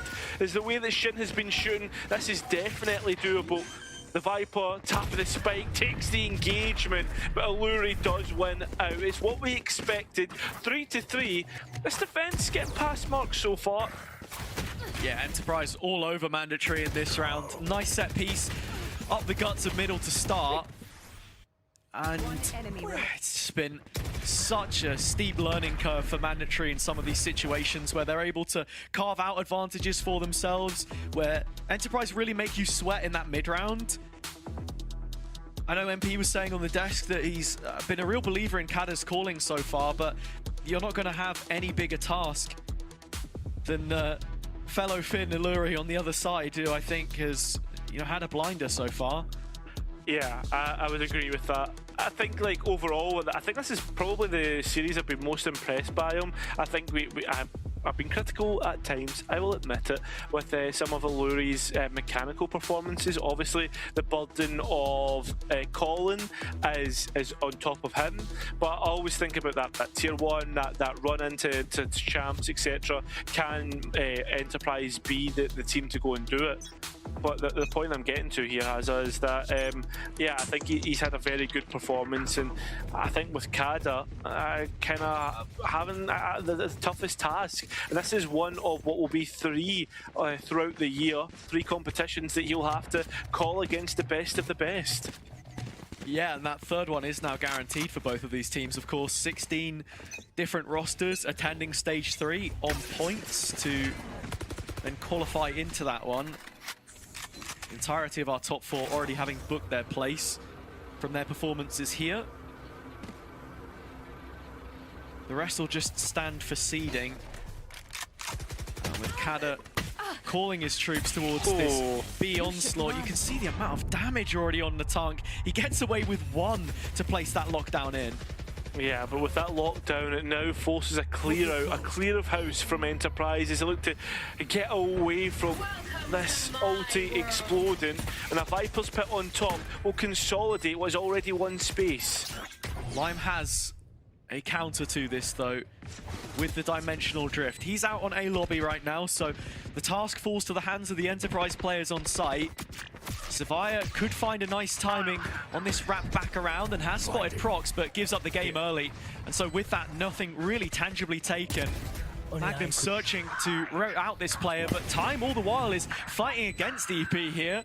The Tank finding the first of those kills, and Takas as well, supporting the pit, reinforcing what Enterprise are trying to do. A great round all in, as the B play finally works out for them.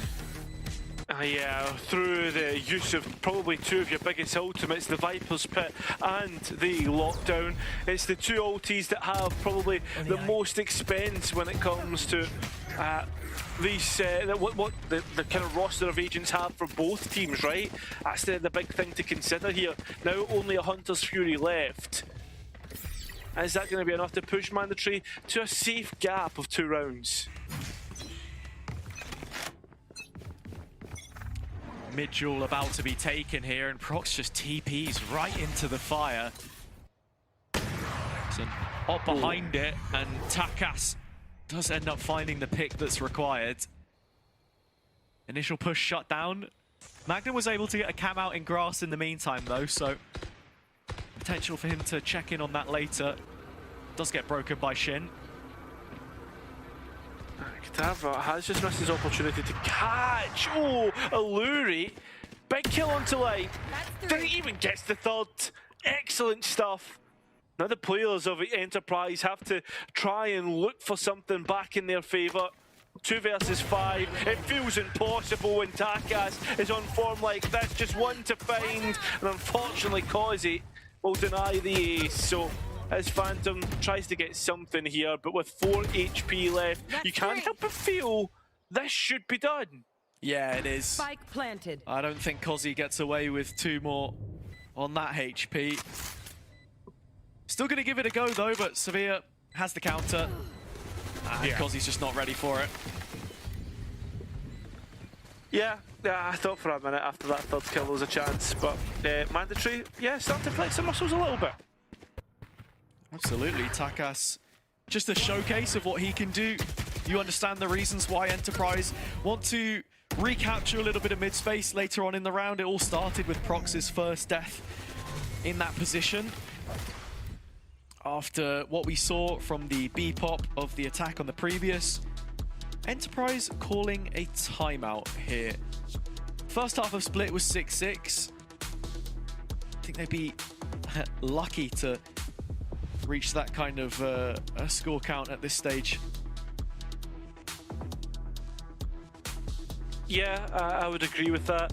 I think with Enterprise timing out though, what do you think needs to change? Because we're seeing some rounds where they're attacking and they're looking great, and in other rounds where they're trying things and it feels like it's not the finished product.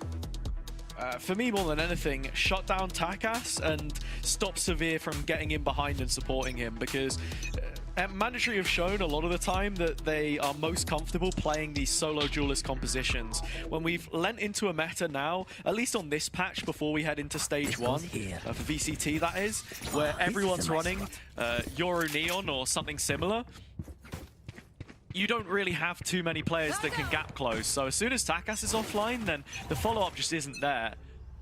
There are 2 styles that you'll see from Mandatory. These slower pace rounds where he's trying to pick players off with the operator, and the all-in, which is a lot rarer, of course.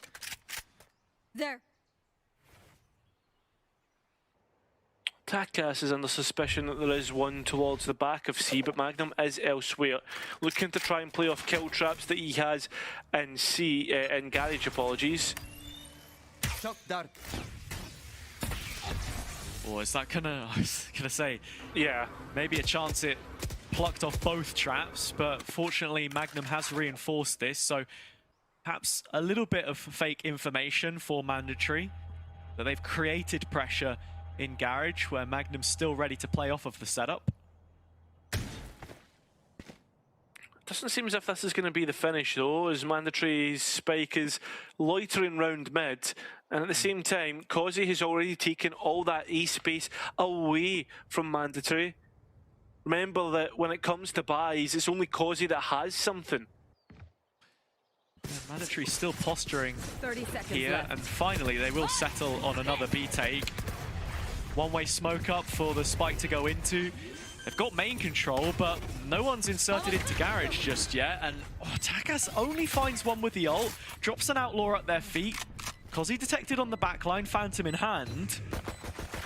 So Enterprise actually given a bit of room here to try and make this retake happen, despite the deficit in terms of weaponry, but when Causey drops, that's probably the best chance that they've got gone. Magnum on towards the spike, his hands were busy, but taken away from it by the molly, and the stray spam from Savire in the end is enough to wrap up the round. Mandatory settle for the 6th, and Enterprise now get 3 more chances to tie this game up.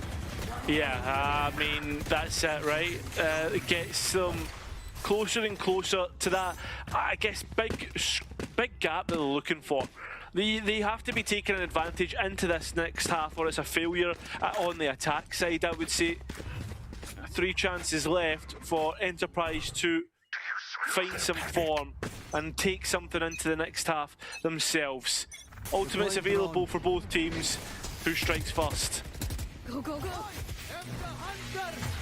Causey hoping it would be him, but Alluri has all the information he needs to land both Hunter's Fury bolts on his opposite number. Cadavra gone. Captain and Sova player removed. Look at this from Severe again. Ever the risk taker, finds one, with Takas sliding by. Causey is no more. A twist of the knife, and Mandatory find themselves in front again.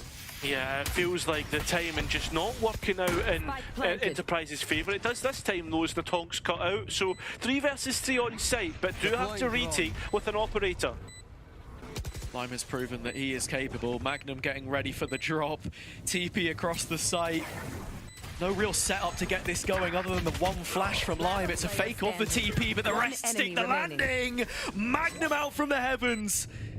They might break a couple ankles, but he twists the neck of Mandatory there. 4 rounds now for Enterprise. The first of a few that they require. Two left to play for.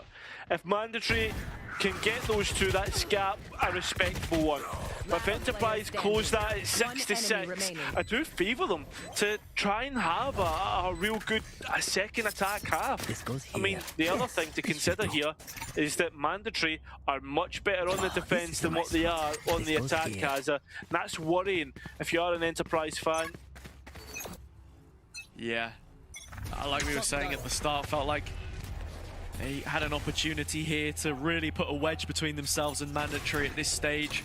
Cage 3. Extremity control taken by both teams. Mandatory already out on C-Long early, and Kozi helping insert Lime on this op line in a lobby. Cover going out.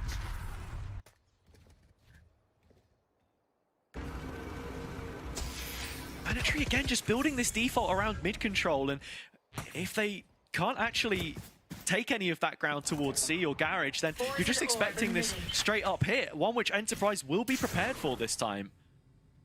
Feels like it. Mandatory though, I don't think I've made the decision themselves. Spike is heading elsewhere. I mean, the drone was used by Kada in the opening sequence, so nothing to re-clear at this stage in the round. Lime's still out on A, and Enterprise now starting to gamble on that C hit. It would be a correct one as well, an educated guess, as that Spike and 5 players of Enterprise are heading towards C. Kozi, dancing with the idea of starting to head elsewhere. You look at this, it could be a house of cards for Enterprise as the utility does come through. Magnum, though, gets the information through his kill trap, and it is a kill for Enterprise, as that's all they seem to find. There is one death. It is going to be Magnum with that spike in the ground, and Kada are up in hand. He's not going to be allowed to leave this round with his life or the weapon in hand. 1 round between them, 1 round left to play in this first half of the second map. Yeah, Mandatory kind of just keeping things straightforward, and I think that's been their biggest downfall in some of these rounds, when Enterprise get the read, when Lime is pushed up so aggressively from so early on the round, they just have complete control. It's another situation as well when no one breaks the trap for Takas. When you don't have the Yoru to drop the fake out, it's got to be Kada with those shocks, and Enterprise still sitting on a stockpile of utility in sight makes it no chance for them whatsoever. Final action of this first half. If Enterprise can draw us level, then Mandatory should be sweating. Toxins going up. Already proactiveness from this defense. Lime could be in a difficult spot. TP out does make it easier for him. But these traps, once again, from Magnum coming through. He can't find the kill this time, but they know that the Cypher was nearby. And look towards C on the map. You can see Lime has repositioned. Enterprise dedicating at least 1 player to every lane. Mandatory can't afford to make those mistakes twice. To the B site they go. Prox in defense of it. Yeah, but Prox has not found the kill. Drops off, catches players off guard. It is even in the kill count, but not anymore. Not when Allure comes through, and not when there's players to be found for Enterprise. They fixed their mistakes and found an even half. Yeah, after that half buy on round number 9, Enterprise come out with a best case scenario. 3 of the final 3 set them up for success into this second half. Still, Mandatory would be favored on their own map pick. It has to stick if this grand final is to stay competitive.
And well, Mandatory's pick has ended the first half even.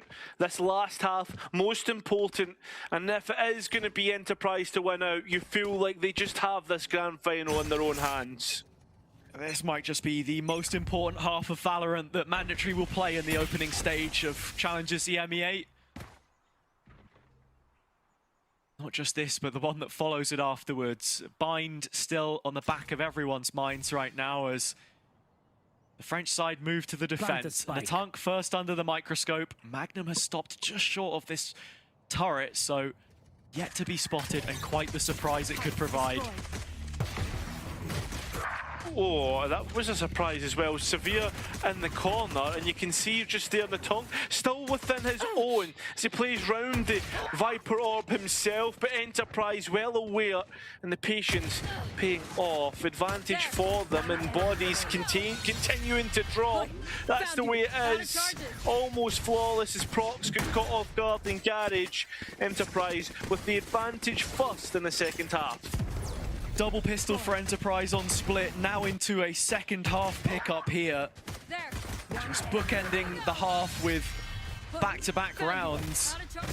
It's now 4 consecutive, and you can start to feel the momentum drifting away from Mandatory. Wonder how long it will be before there is an intervention from the coaching staff. If Enterprise are given runway to pick up another bonus here, Cairo, that would be a serious kick in the teeth. There's a stack though, as the players look to try and walk onto C3 up and down. Bit of an Astralis stack.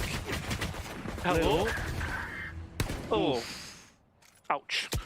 Yeah, doesn't work out for them. Only Severe left.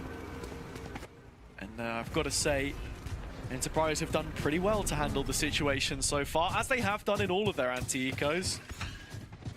We were saying before, Mandatory on the defender's side, this is where they were better at playing upset. And Survivor is going to get one. They just never cleared him out. Well, there was a Marshall in the mix and the pistol, so overall, like, Enterprise won't be too bothered if it ends clean like this. That's a big if. And overall, yeah, Enterprise now probably expected to win this at 8-6. It's just the professionalism that oozes through the DNA of Enterprise. One enemy remaining. They have really made some of these look quite comfortable. And even where Kozi, for example, hasn't been at his best, where we know he is such a mercurial player. Yeah. Just 16 years of age. It's ridiculous, right? But I think, yeah, just doing their job, everyone playing their part, and that is why we see them back in front. Yeah, I think that's the thing with this roster, right? Is that again, comparison to like maybe other teams like that have been at the top of tier 2, whenever one player has a bad day, it always feels like there's someone else to come and pick up. If Kozi, for instance, he didn't frag out the most in that first map, but then you start to see the rest kind of have a good game, like Prox, like your Alluries, etc., right?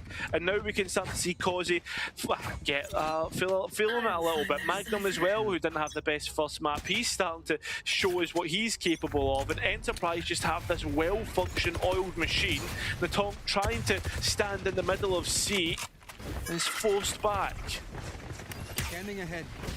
Enterprise diving straight down the C gauntlet. Kozi caught in the middle of his own fast lane, does get found. Prox drops back from the one way. All of a sudden, Enterprise showing signs of life. 4 players strong, and this might just be another bonus. In fact, every bonus round that they've walked into so far, they will go on to win. That's it. Mandatory want nothing to do with this. And why would you? Hazza, they really need to work on this issue if they're going to be a contender later in the year. Hemorrhaging rounds like that is not what you want to see. As Enterprise stands strong, 4 rifles, ultimates online. And so, what we all believe to be a watershed moment in this series The first map pick for Mandatory in the best of 5. Looks like Enterprise might in fact be the ones that take this to a 2-0 lead. And like you say, I mean, sure, it's a tough round to lose if you're Mandatory, but Enterprise are coming in fairly well stocked. They're trading off of Kozi's space taking. And it's just very direct, right? That's how they've played a lot of these opening rounds in every half. They've just been right out of the gate, letting Mandatory know, and they've folded under that pressure. Now they have. It's incredible to think, for those at home who don't know, that Mandatory's favoured side is the defence. I think it's like, the stats something crazy, like 70% win rate. Yeah. And the fact that they're faltering like this, when Enterprise begin to put on the pressure, the tide turning. And this is an important part. 2 rifles in the mix here.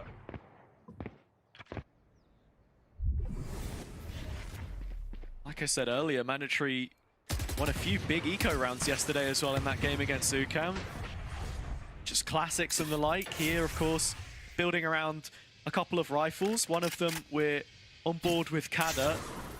The other in the hands of Sevilla. Both of them making up this A play, in fact. And you can see that the rest of the setup is tailored around that. Shin embedded in middle. And a Killjoy setup on C. Here is Shin, though. Yeah, what does the Sheriff get done? First shot missed, and it's not looking great. There was a headshot in there on towards Aluri, who is a very important part to the setup for this round, considering he does have the Hunter's Fury, and something that you would want for a post-plant, but isn't necessarily even needed, because Enterprise right now are gutting the C site out, and there's absolutely nothing Mandatory can do. It will be double digits. Takas once again left all alone. Wondering, how do we even stop an onslaught like Enterprise? It's crazy. There's 10 seconds left and Lime is leaving himself a TP on site, taking the orb and getting the spike in the ground. Puts him 2 away from a Yoru ult. Perfect fit paired with Aluri's Hunter's Fury. And at least his death here as well puts him 1 step closer, so something to think about in the next. As Kozi completes his hat-trick, and Enterprise find double digits first. I'm out of here. I think that sums it up. Right, Enterprise's map pick. The fact sorry, not Enterprise's, Mandatory's map pick. One that they have only lost once on, and that's to Misa Esports the other day, right? Like, we've seen them, I guess, falter once, but when they've come up against the best, I mean, against Ukam, they had a tough game yesterday, right? It went the distance, overtime, the likes. This is a different beast entirely. This is the best team that we have in Tier 2 at this moment in time. And with all of that in mind, Mandatory are giving Enterprise a good go here, Cairo, but there gets to a point where you have to hold that difficult conversation for this organization, the staff that backs it up and the players that find themselves representing them here on this occasion, few of which carried over from the previous year. When does this team turn up in the big moments? Because if they're consistently placing second at home and then coming to interregionals and still outperforming their counterparts, if they can't then take it that 1 step further and actually place themselves on top of the pyramid, then at what point do we see them in that Tier 1 conversation? Yeah, and then the conversation further from that is, well, what is missing?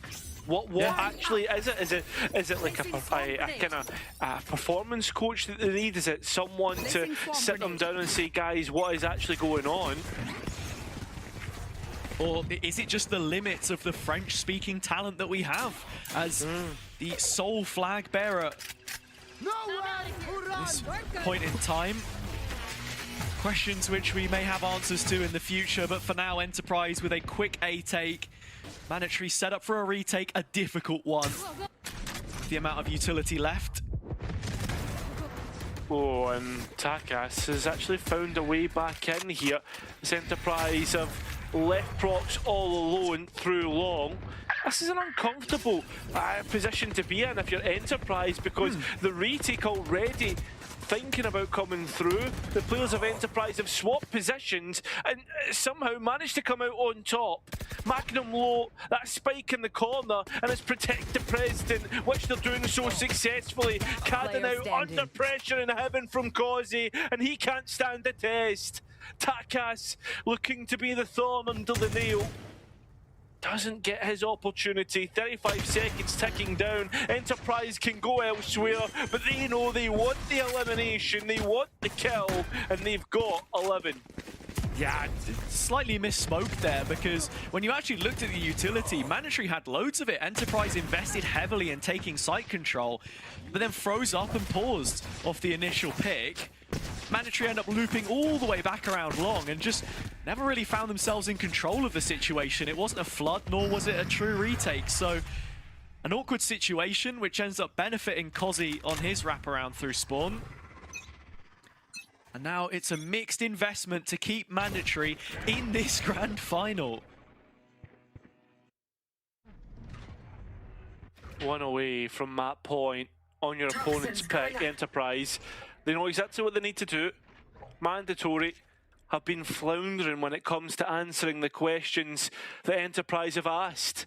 That's the reality of the position as the players begin to gamble towards the A side of the map. And Enterprise have done little to nothing to evoke that response. So there must be something in the Mandatory set up, perhaps a Viper down C long to evoke that. Yeah. Looks like Shin could be the one that moves the needle. Killjoy util towards A. Alarm bot set to be broken on the B site and is dealt with. Toxins drained. Defensive capabilities dwindling for Mandatory as the round drags on, but time could be to their benefit through some of this tricky positioning. You can see a stack now building, bodies on A, 3 of them. And Enterprise leaning into this position as we cross the 30-second mark. 25 seconds. This spike needs to go down with at least 4 seconds remaining on the clock. As the players of Enterprise send it in, the Tonks bullets go wild. Does Enterprise go wild themselves? The spike now and the sight in their hands. It looks like it's 12 on the cards. And both players have shotguns to come back in with. Yeah, Enterprise really teaching Mandatory a lesson here in their macro game plan. You look at the way they work the map, assessing their options before settling on A. This is the kind of decisiveness we wanted to see from the French reps with their single duelist comp. Instead, it's Enterprise running riot. Mandatory now finding themselves in the eye of the storm. 6 rounds is all they have. 6 rounds is all they came into the half with. Yeah, it's just...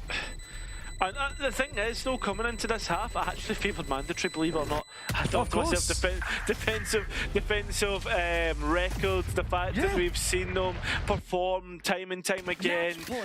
Enterprise, they didn't look great on that first half. In fact, they didn't really look great on that first map either, if I'm being completely honest. Like I said, look, it's night and day, Cairo, from the performance in the upper final to the grand final. That had to have been the focal point for the coaching staff on Enterprise. Hit the ground running, and if that means being direct and just making an execute, they've had to learn some lessons on some of these rounds where Mandatory have adapted, but right now, I just don't see the solutions for this defense. One final buy round for them. Has to work, or their tournament life is in severe danger as we head to bind. Dimensional drift's a big component of this. We are going to get Causey straight away coming through, but he's into a shotgun, a judge. And unfortunately, with Kada on 7 points of health, he blinks when Lime comes through. There is also Takas playing on the edge here. The drone not identifying. He's playing on the edge of the smoke, the defensive smoke that works out. A great spray transfer, and he perhaps has transferred this round into Mandatory's hand. Not the case. Does have to be a clutch now, though, from the captain, and it won't come through. Natok to finish things out. And a 5-round gap between these two. Mandatory standing on the shoulders of those who went before them. And in this case, it is Takas cometh the hour, the only player to have donned the cape so far and had a hero moment really across any of these maps. Sleuths his way through the site, and that is ultimately what wins it for them. But can that success be repeatable? Because everyone on Enterprise is positive right now, in the green on the scorecard. Yeah. It looks like Mandatory want to take the fight straight to them. Yeah, and if they do this is going to be a big risk. It is supported through the Hunter's Fury, but there is a pressure release. That's through Lime on A, and it's actually distracted the defender side. Mandatory now having to go and reinforce that side of the map. Enterprise have perhaps found their winning solution, and it's come through their own trellis as they look to head elsewhere. Still a double up in mid here from Mandatory though. Don't want to get caught out in the open. Quick pivot wagered from Enterprise. And you can see Natank still chasing this. Yeah, he wanted to get into Garage, he wanted to get the lockdown down, but it's not going to happen. Magnum stands tall and stands to send Enterprise to that third map with championship point in their back pocket. Can they redeem it? That's the question, as we will be heading to map 3. Enterprise winning the map, which the odds were most heavily stacked against them in, registering only Mandatory's second loss on an otherwise clean sheet. A pristine record coming into this tournament, Cairo. That has to be such a frustrating one to take. Only a single round in the second half is what really separated the teams there. Enterprise showing their class and making life incredibly difficult in this grand final now. Yeah, it's going to be extremely difficult, but before we get to that map 3, we have to hear from our analysts and what they think about map 2. Thank you so much, casters. Now, this was a little bit of a crazy one. It felt so back and forth to kick us off with, and then a real switch up in the second half. How are the both of you handling yourselves? Well, I mean, look, I think that Cairo's camera was a perfect analogy for Mandatory in this game. It started out looking bright, but by the end, it was a little bit dim. I really feel like this was... They sold me so much hope in that first half. It was a phenomenal display. And then we get to the second half, which, keep in mind, last thing that was said, I said when we were jumping into the game, oh, don't worry. In that second half, I know they'll pop off. But the question is, can they do it in the first? And it was the exact opposite way around, MP. What happened? That second half, it looked like Mandatory didn't show up. Yeah, I mean, maybe it was more so Enterprise just preparing so well. Obviously, they had the whole of yesterday to see what Mandatory were doing on this defensive side and prepare for that. And it seemed like Enterprise were on top of their game. Once again, it felt like Mandatory couldn't have anything or couldn't get anything done on some of these pistol rounds. Sure, they won on their pistol in the first half, but that second pistol, it was terrible. They couldn't quite close it out. And from that, Enterprise just went on a round streak. They just completely snowballed out of control. And I think I felt like that was the struggle for Mandatory yesterday, especially in split against UCAM. That was the definition of split today against Enterprise as well. And they need to do something to fix those. Yeah, they've been having these really strong starts into every beginning quarter of every half, and really just building that up. Something that I think that we want to look at a little bit here, MP, you were touching on it, was the really aggressive defensive rounds here from Enterprise, and then maybe a little bit of Mandatory adapting to it. But let's focus on that defensive rounds start for now. What were you liking about it? Yeah, I mean, we have a couple rounds to show here. Obviously, Enterprise, they showed quite brilliantly how aggressive they're willing to take this defensive side. Look at this complete aggression from the side of Enterprise, just demolishing anyone in their way. Mandatory getting absolutely ripped apart, and look at the spike right here.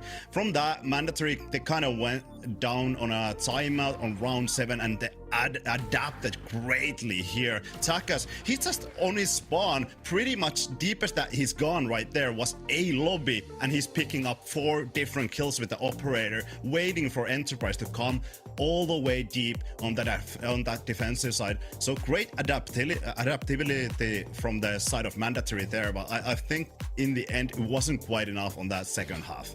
Yeah, and it's not like they didn't come in with any ideas of their own, right? You think about Mandatory's defensive side when they went for that big blitz after their own timeout. They go aggressive down mid. They catch Enterprise off with the opening kill. It was a really nice round, but then chaos ensues. And it seems like when chaos ensues, you need the fundamentals where Enterprise were just miles ahead. They were able to isolate individuals. They were able to pull back the round, even though they were surrounded. They'd already burned up most of their utility as well, but it didn't seem to matter. And I think that's the concerning point. We said that Split and Bind in the map veto before we even saw it would be maps that Enterprise almost without a doubt would take, but that at least a map like Haven or Corrode, whichever one ended up there for Mandatory, would be their opportunity to bounce back. And in fact, albeit they made Split look better than expected, but Haven, their pick, looked worse. And on the half that they had previously shown us a lot of promise on, it shows that Enterprise came in prepared today, and that makes me very worried for what could well be the final map on Bind. Exactly. Backs against the wall here for Mandatory. Can they bounce back? Can they take us any further in this series? Well, we don't know the answers, but we're going to be finding out very soon. But up first, a little bit of a break before we catch our breaths and get into the next, potentially final map of this tournament.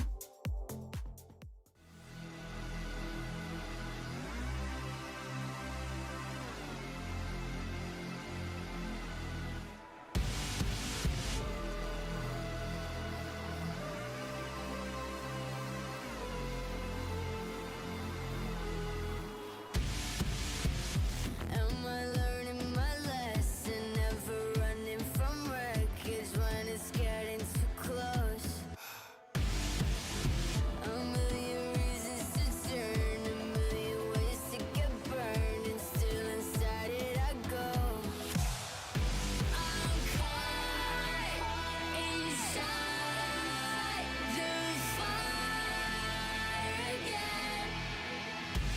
I'm caught inside the fire again.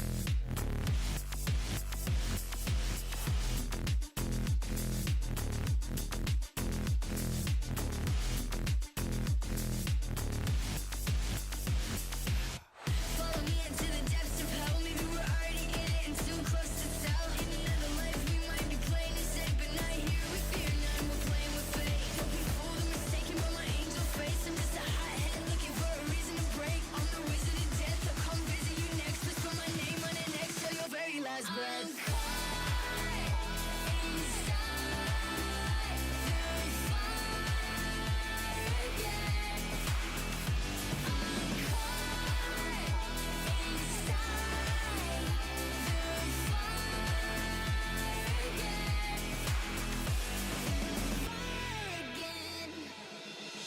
I'm caught inside the fire again. I'm caught inside the fire again. I'm caught inside of the fire again. I'm caught inside of the fire again. Follow me into the depths of hell. Maybe we're already there and too close to tell. In another life we might be playing it safe, but not here with fear. Now we're playing with fate. Don't be fooled or mistaken by my angel face. I'm just a hothead looking for a reason to break. I'm the wizard of death. I'll come visit you next. Whisper my name on an X till your very last breath. I'm caught inside the fire again. I'm caught inside the fire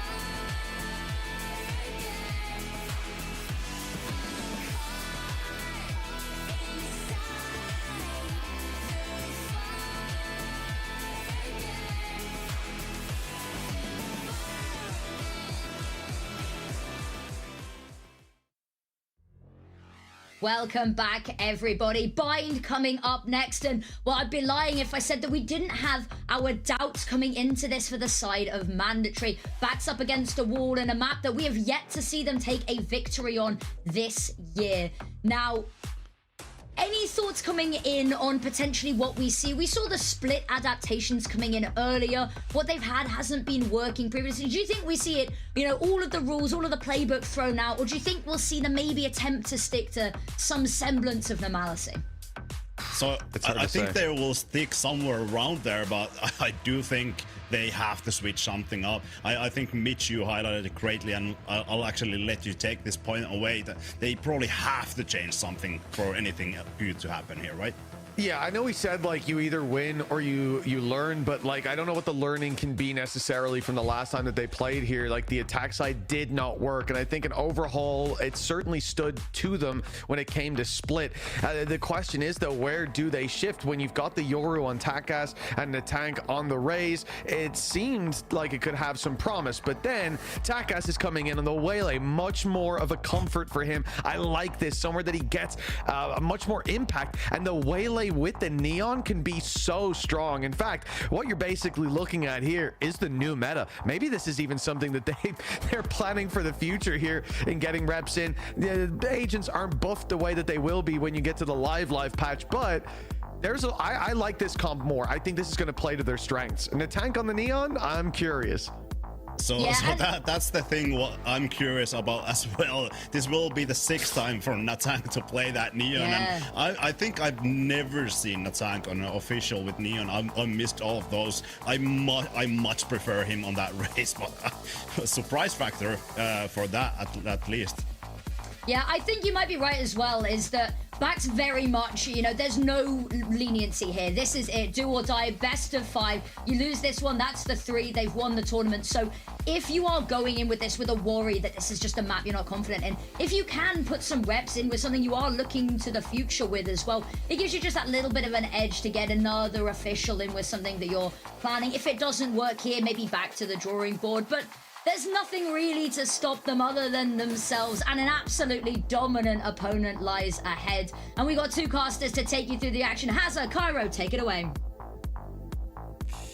Do or die for Mandatory now as we reach a important point in the series. The point of no return. If they aren't able to pick it up here and attempt that reverse sweep, then Enterprise will walk away as champions flawlessly in this upper bracket, may I add. So Cairo, it's got to be said, they are looking like the best team right now. You said at the start of this series you'd be surprised if someone, or if Mandatory were to take a map here, and so far that's what they're tracking for. Yeah, I think Haven was always going to be the contentious point in this initial 3 maps here, but as we head on to Bind, something new for Mandatory maybe throws us into unknown waters, but overall I don't know how much reps they would have actually got on this composition considering the last time that they played it, and on top of that, Enterprise, we already know what they've played against, who they've played against, the likes of a Giants, etc., tier 1 opponent, and still won out. I don't think there's many obstacles that will really trip up an opponent like Enterprise at this point. Yeah, we'll just have to wait and find out to see how much Mandatory have left in the tank for us, or if it's all Enterprise here, all the way to what would be a 3rd big tournament win so far for them this year. Their own domestic league, of course, EMEA clash in the alpha bracket, and now a Challengers EMEA title to boot. It's a double duelist comp which Mandatory have not frequently played. Their first outing of this one in particular on Bind is brought to the attack side. Expecting the Sky to start on Hookah, instead it is from Long for Alluri, and it started things off right. Is Natank, the Neon that everyone spoke about so highly, we'll need to wait another round or 2 before that gets online. And in the meantime, Lime's already in the back lines. So far up, 1 headhunter bullet. That's all he's going to get before this rolling retreat drops back to a deeper line. Half his health lost in the process, and now in range of the TP.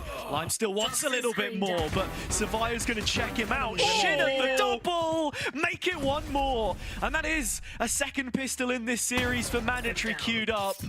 Not unless Magnum has something to say. I mean, don't count him out yet, but with him not checking mid, it should be as easy as that for Kara to win the first round. A couple twists to the tail of that first one, and yeah, Mandatory went out. Now, looking at it from Enterprise, you can already see Lime with this freedom on the chamber, happy to constantly be an issue which Mandatory have to deal with. Chamber can fight effectively forward into this double duelist, which Natunk returning to a role we've not seen, really since he was back on Mates all that while ago. Find impact here. Already looking for information as Alluri. Meanwhile, he's looking to try and stall out Mandatory at the same time so that the rest of the pack of Enterprise can walk through shops and try and find something. I like this. It's kind of looking for clues, testing the limits of how far this defense can push. Especially when there's an A push coming in. Alluri unlucky not to get anything more there, but is only on a classic. Yeah, it's just wasn't ever really going to be enough there from Alluri in that situation. And this is what I want to know. When Natunk is diving in with Takas there as well, how effective does it look? We've seen teams in the past try and run this style. Oh, nice from Shin to make it flawless. We've seen teams in the past try and run this style. I'm thinking specifically Fnatic, where you don't have that pre-existing partnership between Alpha and Kayak on this 1-2 punch. How good does it look for these two when Takas on a lot of these maps is going in solo by himself? Yeah, I would 100% agree. Shin, two nice spray downs. I say spray downs. The first one was individual taps of a ghost, but overall, Shin looking to step up in what could be the last map once again. He has been a key component for Mandatory here. And it's looked mighty fine since the start of the 26th season. He's one of a few that's shown up when Mandatory have asked of it. In this game and the last. Wasn't the best series for him overall, but if Mandatory can find a way through here onto Pearl, then who knows? Only dropped a total of 6 rounds the last 2 outings there, so that's where this series can really swing. But in the first of the gun rounds so far, they have been held at arm's length, and there is utility to slow down this B push, which is only halted for a moment. Line's still in backside, waiting for that support to arrive, but it can't come quick enough. Natunk getting another. Judge still active here as the rest of Enterprise try and flood back in, and as they do, finally success found. Savaya 1v2. Yeah, does have the spike on his back though, and both players of Enterprise are low. Just a combined 40 HP, and Prox is going to walk straight into the crosshair. 30 seconds left. Cozzy now with information to try and work off. But Savaya has the spike on his back and a good understanding of where the 16-year-old sits in the equation. A site open for the taking. And with the smoke placed down, how does he try and play this post plant? He seems a little bit worried about that shot, but Cozzy will be so late to the party that Savaya's off angle should win him the round. 1 bullet is all it takes for Savaya, but Cozzy, if he can hit the head first, would win the round. 6 bullets in the magazine, but only needs 1, like you say. Savaya from Showers, plant back sight. It's not for him in this situation, but that might just play into the mind games. Cozzy checking the corridors as he now steps out into backside. The 1v1 moments away. No util here for Savaya to work off, but just anticipating the peak, catches Cozzy and clutches it out for a bonus round Mandatory win, the first in this series. Yeah, it feels like a long time since we've been able to say that, right? A good start on this bind attack, and the double duelist, maybe not the most impressive at this moment in time, but for Mandatory, it doesn't matter how you win, it's if you win, and they're starting off things perfectly. The defense side economy in tatters, and Enterprise in a bad way. I mean, Enterprise already winning 3 bonuses. Mandatory were overdue 1 at this point in time. True. Lime's Headhunter is one of a couple threats in this round. He's already dropped off a little from his initial positioning. Showers conceded, but Natunk is the cost that Mandatory have to foot. Savaya spraying away, another trade, 2v3, not the worst of situations here for Enterprise, but as Magnum's position is revealed through the flash, that should be all there is to say about round number 4, as Mandatory would make it 4 from 4. Okay, getting 3 players in, Ultimate's online. things getting a little bit more convincing. Is this the mandatory that we should have expected to come through in the last two maps? Better late than never, I guess, at the end of the day here. But it is Enterprise to answer straight back, and if they don't win this one, I'm expecting a timeout to be called by Itopata. Yeah.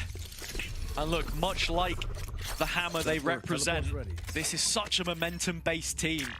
Once they're on an upswing, I think there are a few rosters that can stop them.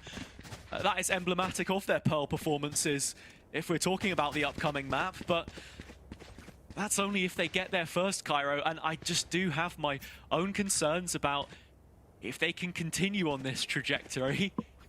Looks like there may be a slight technical break here, and that is not going to help their chances at keeping this move which has been set in motion.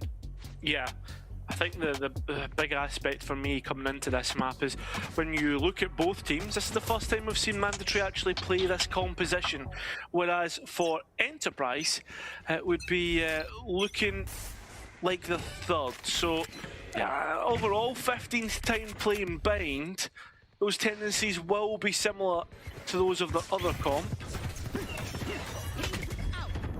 See Takas diving in. Is the follow-up there from Natang? He's trying to put the squeeze on Kozi backside, but Enterprise will not fall foul to it. The deep lying positioning lets the playmakers shine. And as you were saying, it just doesn't feel like, in that round at least, the repetitions proved to be enough to get past Enterprise. Yeah, it feels like Mandatory have been caught out. The few rounds previous, things didn't look great. I mean, some of the mistakes there from Kozi. Couldn't get his utility over the truck, but overall, yeah, Enterprise, much more well-drilled, much more expected. It's also knowing what counter positioning you have to take to stop that kind of a rollout. There, Enterprise put the priority on showers, and that's the reason why they win it. Can they win the next one? As Mandatory once again look to line up and queue up to hit the A site. This time the dog getting big information. Procs depositing the molly. Kozi already shooting Takas out the sky. Dives away, and Alluri's there to support. It's so easy. It's like watching an orchestra at work. Every single time looking to combine and give us a perfectly tuned song. Cheers, mate. Thanks. Yeah, everyone on Enterprise singing from the same hymn sheet in harmony here. And Kozi will get his third as well. I think when you look at what Mandatory were trying to do there, it just felt so all in. Like, you've got Takas diving in and dropping the hinder, which he's fully refracted on every single time so far. So Enterprise aren't expecting to have to shoot him out of position. Then Takas is also dropping the stun as well. And while Kozi has a huge target on him there, with all of the different debuffs active, it only takes one dash to get him out of dodge, and there's a second player ready to trade. So I think Mandatory need to just reconsider how they're approaching some of these site hits right now. Yeah, I think for the most part, the one thing that I would say is that's impressed me the most is the fact that we do have the these interactions come through so well thought out by Enterprise. I'm lucky to come away with his life there as once again Mandatory hit this A site, which has been well and truly conditioned. Yeah, it definitely has, and actually, in the tank finding this real estate in lamps, Mandatory want to commit to this. It's going to take a moment before they do so, and Alluri will be looking to heal up his teammates. Look at the ults on the Mandatory side as well, right? If they can bring this into a post plant, you've got Molly, you've got Savaya's ult, and also Shin's Pit and his own Molly as well. It's almost everything you'd need to win a round. Almost everything, but the one thing they don't have is the weaponry, but somehow that's actually worked out in their favour. Kozi using his own ultimate. He's going to find himself on 10 HP, and now you're going to be looking at Hero. Hero is the hero of Magnum, apologies, to come in from flag. Kozi trying to distract the players, the wall going up, and it's actually Aiden Magnum, but the operator there to shut him down. 1 versus 5, but Causey, and I think at this point in time there's only one way we expect this to go, and that would be a mandatory win. It's a round jump started by Natank's Neon, taking that lamp's control, and then the ults just spiral from that point onwards. A kangaroo court wrangled together by Mandatory. They make it work. It's now a 5th round for them, and they've still got quite a few to work with here. It was just the orbital strike invested in the end. And looking at it, do they want to keep building off of that conditioning you were talking about on A? Let's see. Doesn't seem to... Oh, but see you later, Causey. He's away to the other side of the map. Same time, though, that feels like that's a prime opportunity to go if you're Mandatory. And as they do head into what has been an impressive Allure so far. I think the one round when Natank has fully found value from that dive was the previous. Otherwise, shut down. And it's the same story here again. Big exchange between the ops in the octagon, and it's Lime that comes out the better of the two. Does he expect a second player though? Because here comes Shin, another one who's been impressive. And unfortunately, he gets away with his life if you're an Enterprise fan. Kadavra also found out the tricks of the trade have been truly well discovered by Enterprise, and while that spike makes its way over, it is so delayed it's allowed Enterprise to get players into position. Procs at backside, that flash good, and a TP elsewhere. What are Mandatory trying to do here? Trying to salvage whatever is left of this round, because it feels like when Enterprise ask the difficult questions, there is no backup plan sometimes, and that is where you will really test the quality of your caller. Kada has impressed throughout this tournament, but in the harsher moments here that we're seeing, sometimes they just don't have the response. So this is a save, and now it starts to look dusky for Mandatory, because Enterprise have already put together 3 rounds. This is a map which has become increasingly attack-sided in recent times, especially with this composition they're showing us, so just have to wait and see. Yeah, Enterprise, I don't know what it is, they always find a way, but for Mandatory, like when you think you've got a little bit of hope, it feels like it's getting ripped away at any moment in time, you know? Like the fact that, like, we're seeing them up at 5-3, but I'm still not convinced that they're going to finish this out with a win. And the 4 of those 5 rounds were right at the very start. The first 4 available picked up. So it's exactly the point that I brought as we had that, you know, 10-second tech pause as it was. You never feel certain that Mandatory can keep momentum at their backs, because when it starts to go against them, it really does. I just feel like that is the case as the assault comes through. Oh my god. Every single time Enterprise are the ones who are finding the kills as they hold on to every extremity of this site. Excluding Long, the spike will make its way on, but you can't help but feel that there's going to be a go button. That's it pressed as they try to come through. Only the Tonks judge is able to survive, trying to rescue a rifle to make this doable, and perhaps it is. Has to reload, give away his position, and Magnum allowed to reposition. Lime the one holding on towards CT. The Viper escaping with their life. Can the Tonk rescue the spike? He can, and he's on for the ace clutch, forcing the chamber into play. And he does not have a close-range weapon. We know that. As the Tonk gets an ace. A return to form, a return to Julius, and a return to winning ways. That is one of the best aces I have seen in recent times from the player who had the tournament highlight in only the last series. A 4K Phantom spray down to win Corrode against UCAM, and just the shot on Magnum, razor sharp. Mistakes being made, and I'm surprised we aren't even going to get a timeout. When do we get it? That's the question. Obviously, Itopata happy with the response after what has happened in the last round. Enterprise struggling so far on the defense, even though we have seen them win most of these rifles. Time to hunt. Ratonk hitting flow state. And Mandatory might just be back into this one. It's looking like the case. 3 for 3 in the opening engagement.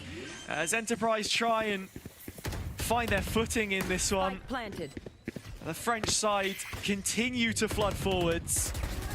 Magnum is undetected inside this smoke. He's good for at least one. How many more? Oh! Magnum! With 4 under his belt, there's only one more to find, and it might just be back-to-back aces in this. Still has the molly though to Savaya. A 2 versus 1, but that pit going down is going to be a real issue. It looks like the pit was dropped, in fact, by Magnum. Wants to keep this fight out in the clear air as Lime still holding on to that tour de force. Needs to nail the shot. It comes down to that first fight because Magnum will need to stick this. His hands are busy and Savaya can distract as much as he likes. Magnum can't win this one today. The ace denied and the round there with it. Mandatory with their advantage confirmed for the second half. Massive round to win out. Savaya has done so well. Molly in pocket, and straight away we are going to get our first timeout of this third map. Mandatory starting to have the blood flowing through their hands, starting to wake up a little bit. But when have we said that before? Great round all in, great individual performance. But at this moment in time, Ito Pata, it felt as if every single time he times out, there's always value to come from it. Yeah, you can say that again. Both teams needing pretty much all 5 kills to make something happen there. That was the case for Enterprise at least. It does feel like when it comes to the tactical side of this game, they do have a little bit more experience.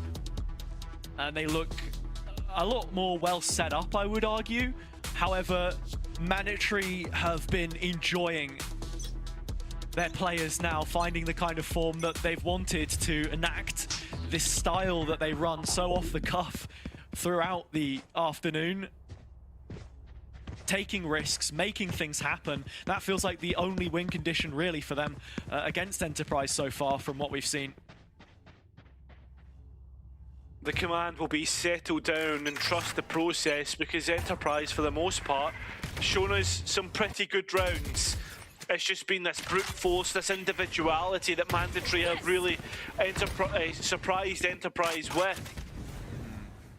That was the Neon Ultimate thrown into the mixer, but I don't think it's actually gone anywhere. It's coming in now. Apologies. The players throw it in, but Magnum immediately stops, and so does Causey. It's what we expected. A calm presence in the server, an Enterprise not caught out whatsoever. A right click of the classic. Causey's back to winning ways, and Savaya throws in what is a surrendering till. Yeah, other side of the map. Unless he wants to hit the TP here, it's looking done, and Lime will catch him on the way through regardless. But alas, Mandatory have tried this A play so many times. I've seen a lot of teams do it, in fact. I think it was EMEA Clash when we had a couple of rosters like Foot, for example, trying out this Waylay Neon for the first time. And if you haven't practiced it, you've just got to know how to attack that site, because you can't just assume you're going to be able to dive in, and Enterprise, having not used any utility, don't just volley you straight back. And I know a lot of teams want to go A because you're not getting the default Viper wall there, right? There's no decay, it's a little easier to push into, but even still, a 5th round for Enterprise here would be enormous. On the donk. He's trying his best and damn the impression. He will get all the way through in towards Labs, but Magnum on the other side of the map is holding things down. A double kill, Spike on the ground. Enterprise may have been distracted, but Magnum's crosshair is not. And that's too wild for Kadabra. It should be done here and now. Savaya with the Spike on his back and a lot to do. It's yet another round where Mandatory do nothing in terms of interacting with the defense and actually bleeding out of any Enterprise's utility. Magnum drops a molly at the feet of the players that come through Hookah, and it's as easy as him holding mouse 1 and spraying them down. Yeah, Mandatory didn't come in with the best of weapons, but the game plan just feels a little too one-dimensional from them here to find their 8th. Yeah, it does feel one-dimensional, but the good thing is here, Hazza, is it will be a switch of halves. Mandatory, well, they, for the most part, got the better of Enterprise, could have got even better for them, but fell into a trap. The defense side is what awaits them, for them to perhaps move us onto a map 4, and if they don't, we will be ending it here and now in this grand final of EMEA Challengers 1. One enemy.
And we are right into the second half where Mandatory need to double up for pistols, keep themselves in front as Enterprise have closed up that gap now.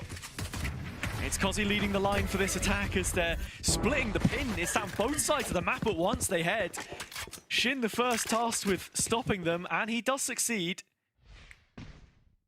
Momentarily, Proc's low and needs to be careful with the bandit in play, so it's up to life. Headhunter in hand, and is only able to hit a body shot. It's Sapphire through the perfect time. Kozi's still working away at the other side of the map, and the Brimstone having to respect this, trying to hold on to the spike, but already Kozi's on top of him. The Tonks bandit gets one, but that's all it is. Enterprise straight back in the conversation. It goes down to the wire, but Enterprise match Mandatory for an attack-sided pistol. And again, they find a way to get rounds on either side of the half directly, the same as it was on Haven.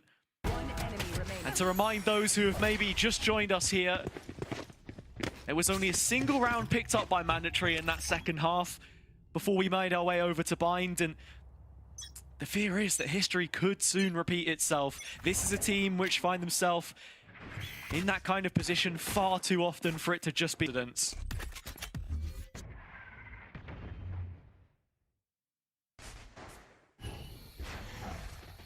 Taking our time, Enterprise.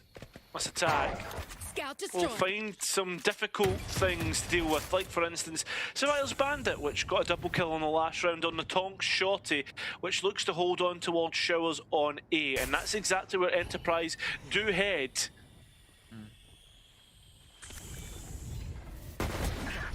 Speaking before about the Mandatory ecos, but Lime on this chamber is the perfect antithesis of what they will hope to achieve. Just the fact that he can take these fights on his own terms.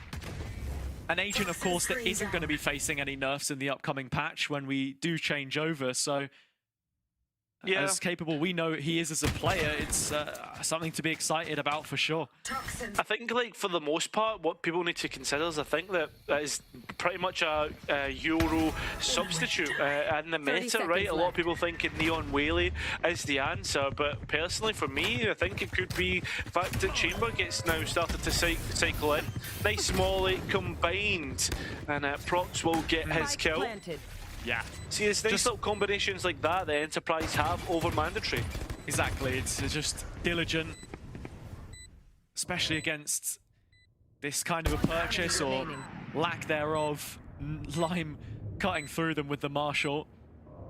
Something you were talking about yesterday as well, just the fact that EMEA as a region generally hasn't leaned heavily into the Chamber at the moment, nor, you know, exceeding Outlaw usage, etc, etc. This is a niche which Enterprise can fill, and looking towards the end of the gauntlet, the champs run into Shanghai that they'll be hoping for as one of the Challengers teams to make playoffs in their own estimations in Stage 2. If they can take small wins with strong meta reads where maybe other teams aren't as willing to innovate, then absolutely that is huge for them. Because he's already been supported, and you can see Natong wants to dance with the idea. Taka's looking to try and support. That Refract has denied the opportunity for a quick pop. Now Enterprise scale elsewhere. Where does Takas go? Having to dodge his own team's flash. It still ends up with Enterprise collapsing on top of Mandatory. How do you even try and counter that? It's another round where it doesn't feel like Mandatory have a strong or a weak side. They're just trying to play all of the map at once. Omnipresent, yet vacant from the situation at the same time.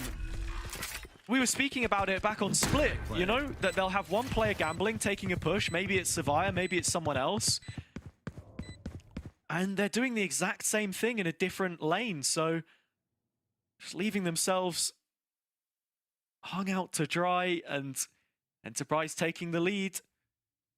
This is the bonus as well. Every single pistol they've won, they have converted the bonus, Cairo. Yeah, I think that kind of sums it up. 4 out of 4. It's ridiculous. Whatever UCAM can do, we can do better. And that's why they're proven, listen, make no mistakes about it. Whatever you saw on that upper bracket final has been completely scrubbed off the record, and I think that just sums it up. Enterprise do take the bonus round and move up towards 8, a gap of 1, but you're expecting that to be extended to 9, possibly 10, depending on how that next round goes, just because of the economy state. And speaking of economy and how that directly affects game plan, it does feel like at times Mandatory make these calls just in the wrong situations. Like, how many eco rounds do they win by making a nice gamble, a stack towards a site, whereas you just wouldn't see them do that on a buy round? They spread themselves thin, and well, there it's trying to be proactive against the bonus when you know that Enterprise need to make the most of their engagements. It's frustrating, really, for the potential that this team has. Not limited by the sum of its parts. We said before, as this French rep, you feel like the pool that they've got might not be huge, but there are so many great players on this roster, and Tank, it's just never happening in that situation.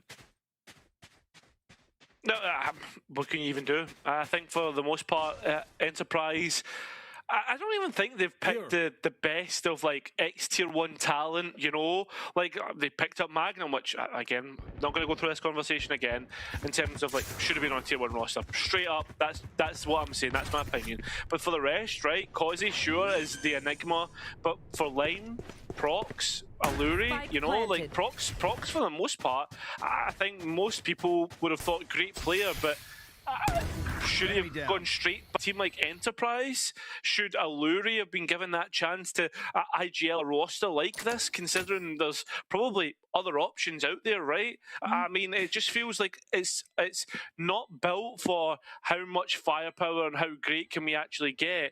It's built on the quality of the pieces that are there for the roles that they want to implement. Yeah, I mean, I kind of understand where you're coming from, but at the same time, I gotta say, you see that how some of these players are performing as a group. Yeah, of course. It's the culture that's been built, and also when you consider playing all of your games online versus playing on LAN for every match, it's completely different. You're seeing the confidence back with someone like Prox. He's beaten more Tier 1 teams since he was exiled from VCT than he did when he had a mate's jersey on. And one of the main reasons why that team just didn't work, despite the star power it had, is because they weren't a group. Whereas this team can go far. That's the point I was getting to. It's the sum of the parts, as well as the kind of individuals that are in there.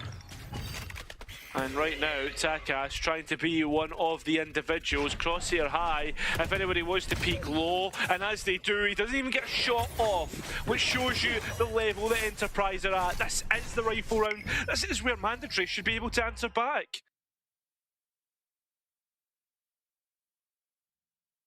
All of that aggression inserts Lime to hold the cross of B, but actually it's this push-up from Sand from Mandatory, trying to get in behind. Well aware is Alluri, so the head decapitated of Savaya. And this is a very slow rolling round for Enterprise, considering that they're not doing much. They're letting Mandatory walk into them. And Magnum may just be rewarded for this too if he's not cleared. And he doesn't look as if he was going to be, even if he didn't start the spray. That's what's giving him away. Mandatory Shin. What have you got for us, mate? Because you're going to have a big round, and I know you're capable of it. Phantom in hand, and unfortunately can't beat Prox. So that spike should go down. You can see Kara, I don't even know if he knows where to go. He's still investigating where the players were on Sand, and unfortunately he's missed the train. And he'll have to wait at least another round for another opportunity. Look, you want to talk best in slot, I think. We know that EMEA as a region has had a crisis for homegrown talent in the IGL department, but it's rounds like this from Alluri that just prove why he is the man for the job on this Enterprise team. You know, myself included, I was also critical of how he'd looked on some of those Mouse teams in the past, but when you're seeing people like Kundi Kundi, his former coach there, come out on socials with that statement that we saw in the build-up to this one as well, if that guy who's always in the customs is saying that Alluri is hardworking, then he is absolutely hardworking. Yeah, and I think that the big aspect to this as well is, like, in terms of development of IGLs, I think the criticism, especially in EMEA, was top fragging IGLs, right? Like, especially from what we had seen from Americas and whatnot. But I think that the kind of pin has started to sway back towards just hard at calling IGLs, especially with the success of players like Rose, for instance. Yeah, for sure. I think, like, Rose has got a moment in him, but I do agree with the point that you're making. And to be fair, think of the best IGL that we've had in EMEA. How many people talk about boasters fragging, right? Let's say it as it is. That was always something that people criticized him for. But the reason why you had him in the team is because he called better than anyone else. He built that team better than anyone else. That's why Fnatic went to so many international events and do still go to those events. So you can see here, I mean, he's 14-7 anyway, so it's a non-argument for this map at least. But Enterprise just looking like such a strong project right now. We do need to shift back to the Mandatory conversation though, as they will be heading into what should be an investment here with a couple light shields to round it out. It's the momentum thing again, right? When they are down in the dumps, it just doesn't feel like there's anything to revive them.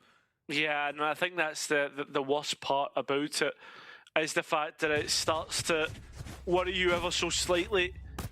Downward trajectory, it feels like that opposite momentum, that downward curve is impossible to pick themselves up from. But again, this is EMEA Stage 1, it's a long year ahead, so even if they were to lose this out, you guess the positive you take is, hey listen, we've learned from this, we've learned what our weaknesses are.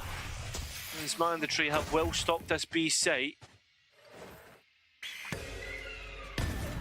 It's easy for... Yeah, just clears it out, right? And what did Mandatory have behind this? Trying to make a play happen, but Enterprise are all over it. Nothing going. I said that this round might look like the investment. It is just you know, a rifle here and there, pistol, trying to make something happen. Enterprise, the red carpet is rolled out for number 11 here.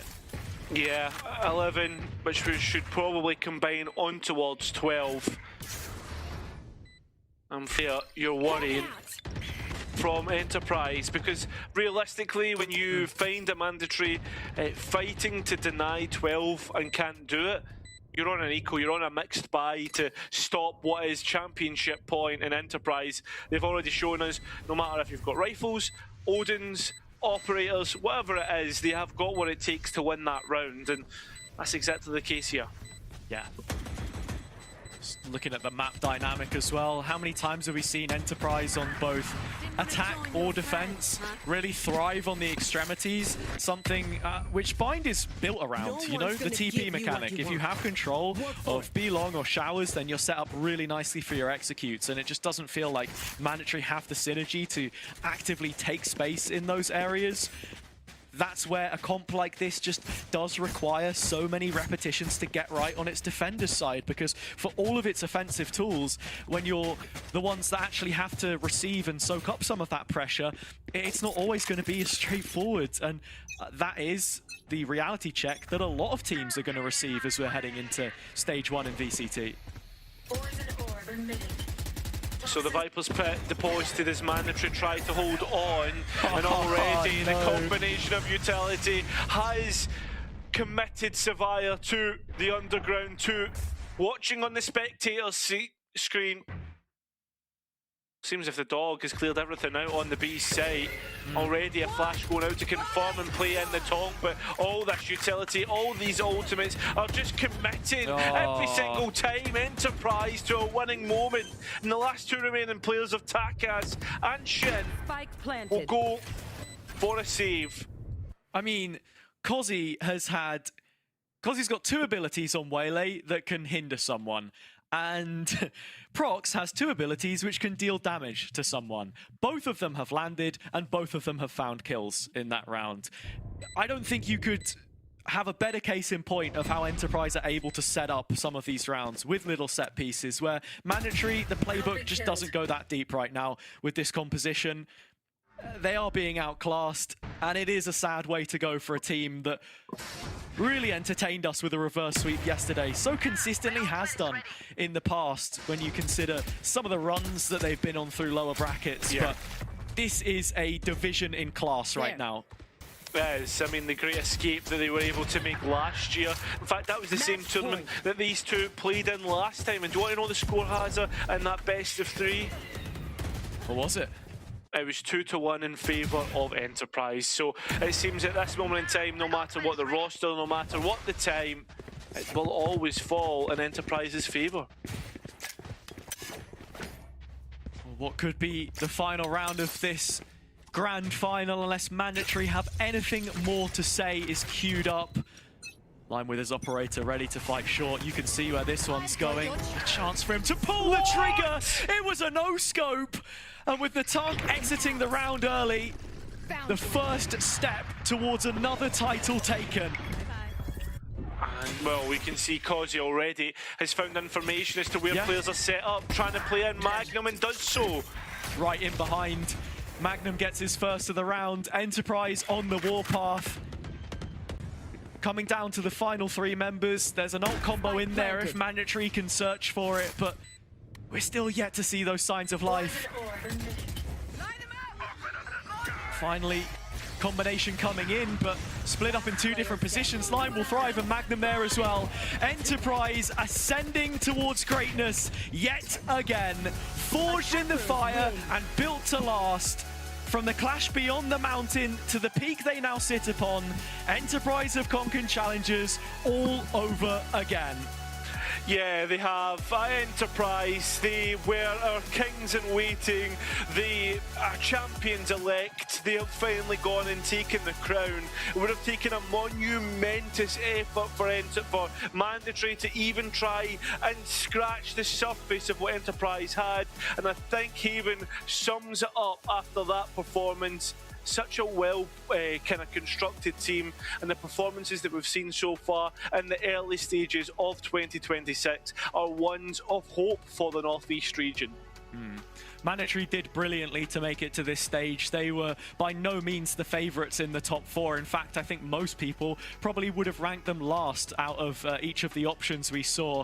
But they fought up until this point, and we said it candidly at the start. If they were to win today, it would be an upset by every account. But you mentioned it even as well, that to take a map would have been a positive, and unfortunately, there are few to walk away with other than Tape here. Iron sharpens iron. It was the headline that we came in with, but it just doesn't feel like we saw the improvements that were required. So Cairo, I'll leave the final thoughts with you coming out of this one and then heading into what is stage 2. Yeah, it doesn't matter what you place in your league, it only matters in EMEA Challengers has our top 4 have confirmed a place in that split 3, the most important split. There's many more twists and turns in the tail, so do not go far. Keep your eyes on tier 2, because I'm sure Enterprise will have some ups and downs of their own. Yeah, plenty more coming up, of course, and that includes the breakdown and maybe a post-match interview from our analysts. You'll just have to wait and see on the other side of this. Thank you so much, you two. Amazing cast, amazing game as well. But I have to say, if we had to crown an unofficial MVP, you two, who are we saying? I mean, Cozy for sure. This started from Magnum and Irobara wanting to work together once again, and they have built it up to a winning team in very quick succession. And I want to see what is in store for them for the rest of the year as well. But Cozy, the player to highlight true and true throughout this series and throughout the whole tournament as well. Has to be. It absolutely has to be. I mean, the reality is the guy is leading. When you look at, you extend the sample size up above 150 rounds just to get out any lucky games, and he is leading the stats in almost every department. That's tournament wide. And here he really hammered it home, 20 and 10 to close out the final map. And this really was what we feared for Mandatory. The map pool straight away was a problem. Enterprise have the advantage in the veto, and they played everything from veto to the final map absolutely perfectly. That they did. Now, I believe we do have an interview here. Highly requested. We were talking about them earlier. It will be with the one and only Illuri. First of all, the biggest of congratulations. How are you? How are the team feeling right now? Feeling good, of course. I mean, this start of this year has been a lot of grind, a lot of work.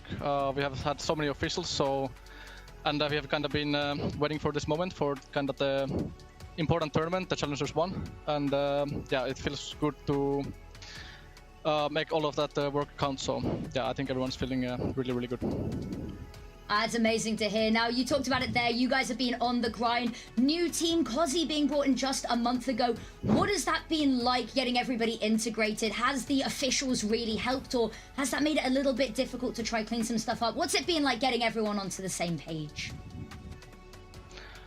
I mean, yeah, with the officials, it's been tough at times. I mean, I think the Challengers schedule was fine, and especially when we got the rest day yesterday, it helped us a lot. We had some time to prepare and fix some mistakes. The start of this split, we had a lot of games, so it was a little bit hectic at times, but we pulled it through. In regards to getting everyone on the same page, I mean, it has been kinda good and like not really big hurdles on that. For example, with Cozy, even though he came like kinda late to the team since he just turned 16. And yeah, like despite all of that, it's been kinda good. Like, he's improving fast, he's understanding how we want to play, he's kinda like, he's really smart, so he kinda picks up everything really fast. So yeah, it's been going pretty good so far. Yeah. Amazing to hear. Now, talking of things that have been going pretty well and have been sort of a work in progress, your journey as an IGL, how have you been finding it? Are you enjoying it? And has it posed any unique challenges? You mean this year or overall? This, you know, mostly this year. Yeah. It's been really, really good. For me, like, I played a couple of years in DACH, in Mouse, and we kind of had the same core, more or less. And then coming into this project with Itopata, with Shadow, and also Magnum is giving a lot of ideas. It's been like really good for me because I've kind of learned kind of other perspective of the game, and like I feel like I've become like more like overall better as a in-game leader. So I think that's been like really fun for me and like a lot of new stuff to learn, but also for my development, it's been like really good. So yeah. Now, going into that bind match, looking back at the series just played, I wanted to ask a little bit about what you expected going in. You went in 2 maps up, a map that everyone kind of expected you to win. Little bit of resistance, but how do you think the match went compared to what you expected to see? I mean, I had a feeling it would be 3-0, and it was a 3-0, so... It was. I don't know. That's how it went, yeah. That's how it went. Now, my last question for you is, the sky seems to be the limit right now. What are you and the team hoping to achieve, hoping to get out of 2026? I mean, I believe we have now 2 days break, and we're back on the grind because the new split is starting. So yeah, need to keep working hard and just make sure that we, despite we won these tournaments, we need to keep working hard, and champions is our goal. So we will do everything to make it there. Eyes forward, always. Anyway, I'm going to let you go and celebrate a well-fought victory with your team. Thank you so much for joining us, Illyrian. Once again, congratulations. Thank you. See ya. There we go. There you have it. Eyes on champs, eyes on the prize. How are the both of you feeling off the back of that entire series, especially that last map? To me, I think Illyri nailed it perfectly. We were thinking it's going to be a 3-0. It was a 3-0. Sure, I think Mandatory had some chances here and there. I think they looked quite decent in sometimes. I think they had great highlights as well, but in the end, the bigger picture is the one that crowns the winners. Idobara, Shadow on the coaching slot, a great 5-man roster right here. Illyri to lead it all, and Magnum making some mid-run calls there, giving some ideas as well with the experience that he has, alongside with a lot of talent. I think Enterprise totally deserved this one. Oh, without a doubt. We saw the adaptations. We saw how ready they were for the Haven that they knew was coming up. We saw that Split and Bind may have had some new flares to them for Mandatory, but really when it came down to fundamentals, it looked like Enterprise were leagues above. And to be honest, for Mandatory, my takeaway thoughts are this is a huge success. They were stuck in a spot where they couldn't get past Job Life regionally, and now they come in and they make it top 2 in Challengers. They won that game against UCAM that no one had them slated as favorites in other than themselves. And I think that this has been a big step forward, but there's still a lot of ground to cover for them. But I think they've shown us that they've got what it takes to push this further. The reality is, though, Enterprise looked like the better squad. They had a massive advantage in the veto as well. Coming through that upper bracket helped them out a lot. This could have been a bit more of an uncomfortable series otherwise, but even with that said, I find it hard to believe that this squad wasn't destined for the win based on everything we've seen here at Challengers. Yeah, I mean, Mandatory once again, they are suffering from that curse of not being able to win the Grand Final. Severe said that in the interview that he had that same curse. Mandatory as an organization have had that curse as well. And I think for this match, it was cozy to be the curse of Mandatory, just dominating throughout the tournament like we highlighted earlier. I think we have some highlights, some stats of Cozy to show what a menace he was overall throughout the series, throughout the whole tournament, just being able to be such a great talent, great prospect at the young age of 16. I'm sure we'll hear much more about him. I'm sure he will be one of the most wanted picks when he turns 18 in VCT. Great talent and mature as well for his age. Yeah, I think if you needed to look at those highlight reels or look at these stats to really understand the impact that Cozy's had on this event and for this team, then, you know, hello, this is the Challengers broadcast. It must be your first time here. This guy was unbelievable from the very get-go. Every time barriers went up, it was him that you're worried about swinging around that corner, attack or defense.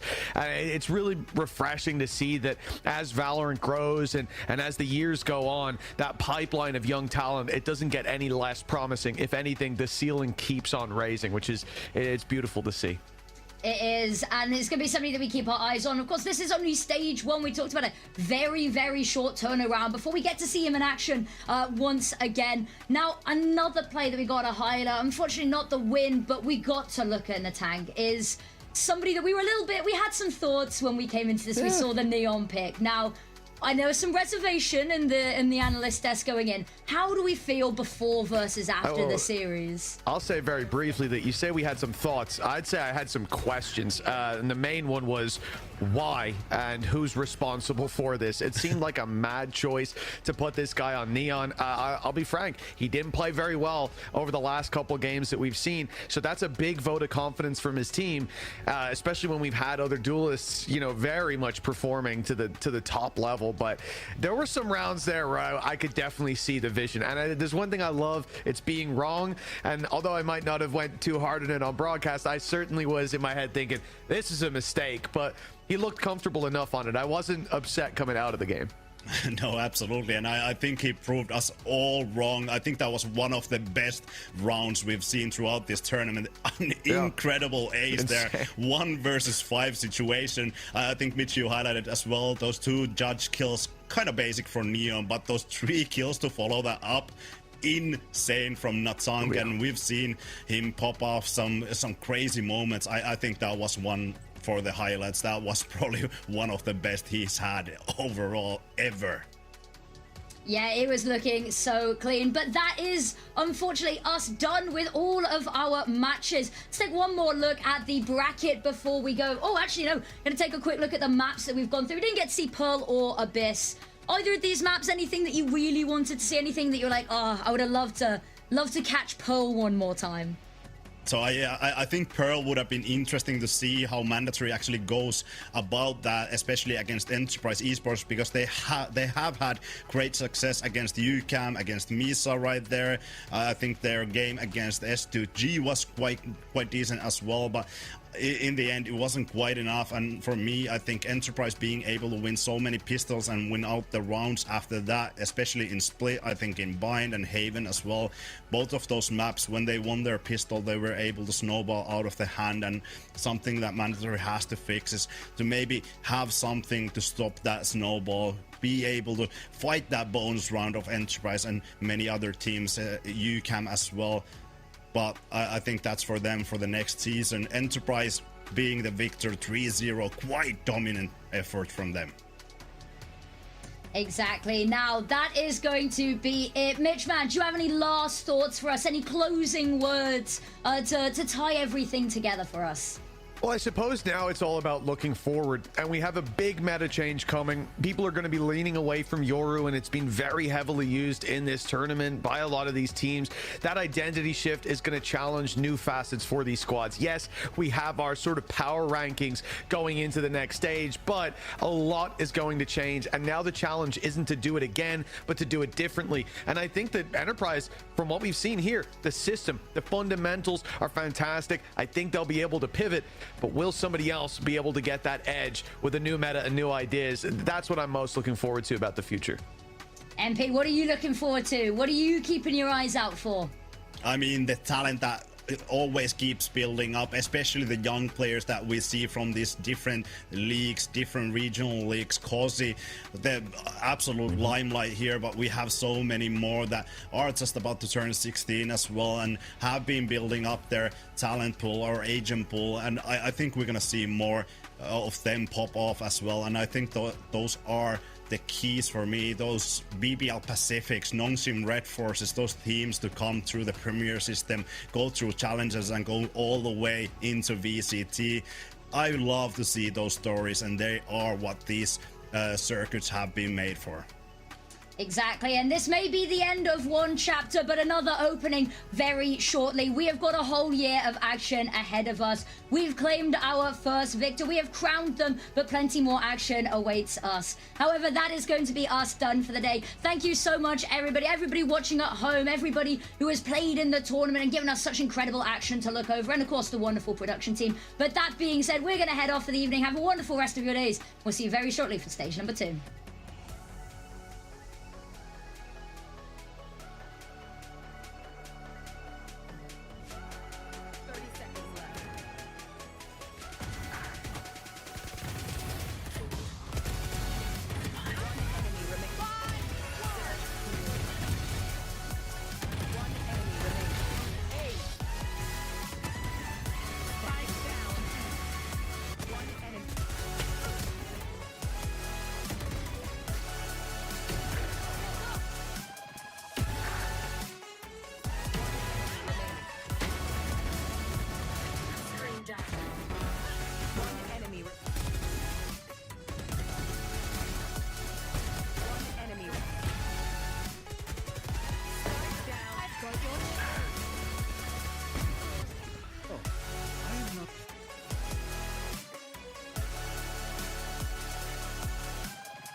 Motivated, I'm focused.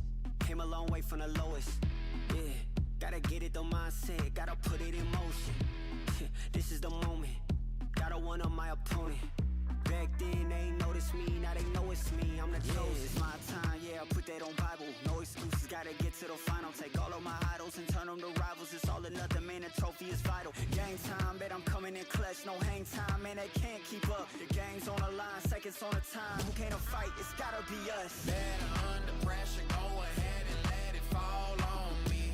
I'm destined for it all, you better call on me. They say what doesn't kill you make you stronger. All that pain, it done made me to a monster. They say what doesn't kill you make you stronger. All that pain, it done made me to a monster. Yeah, whole lot of times they doubted I wouldn't be who I am without it. Sleepless nights, I counted.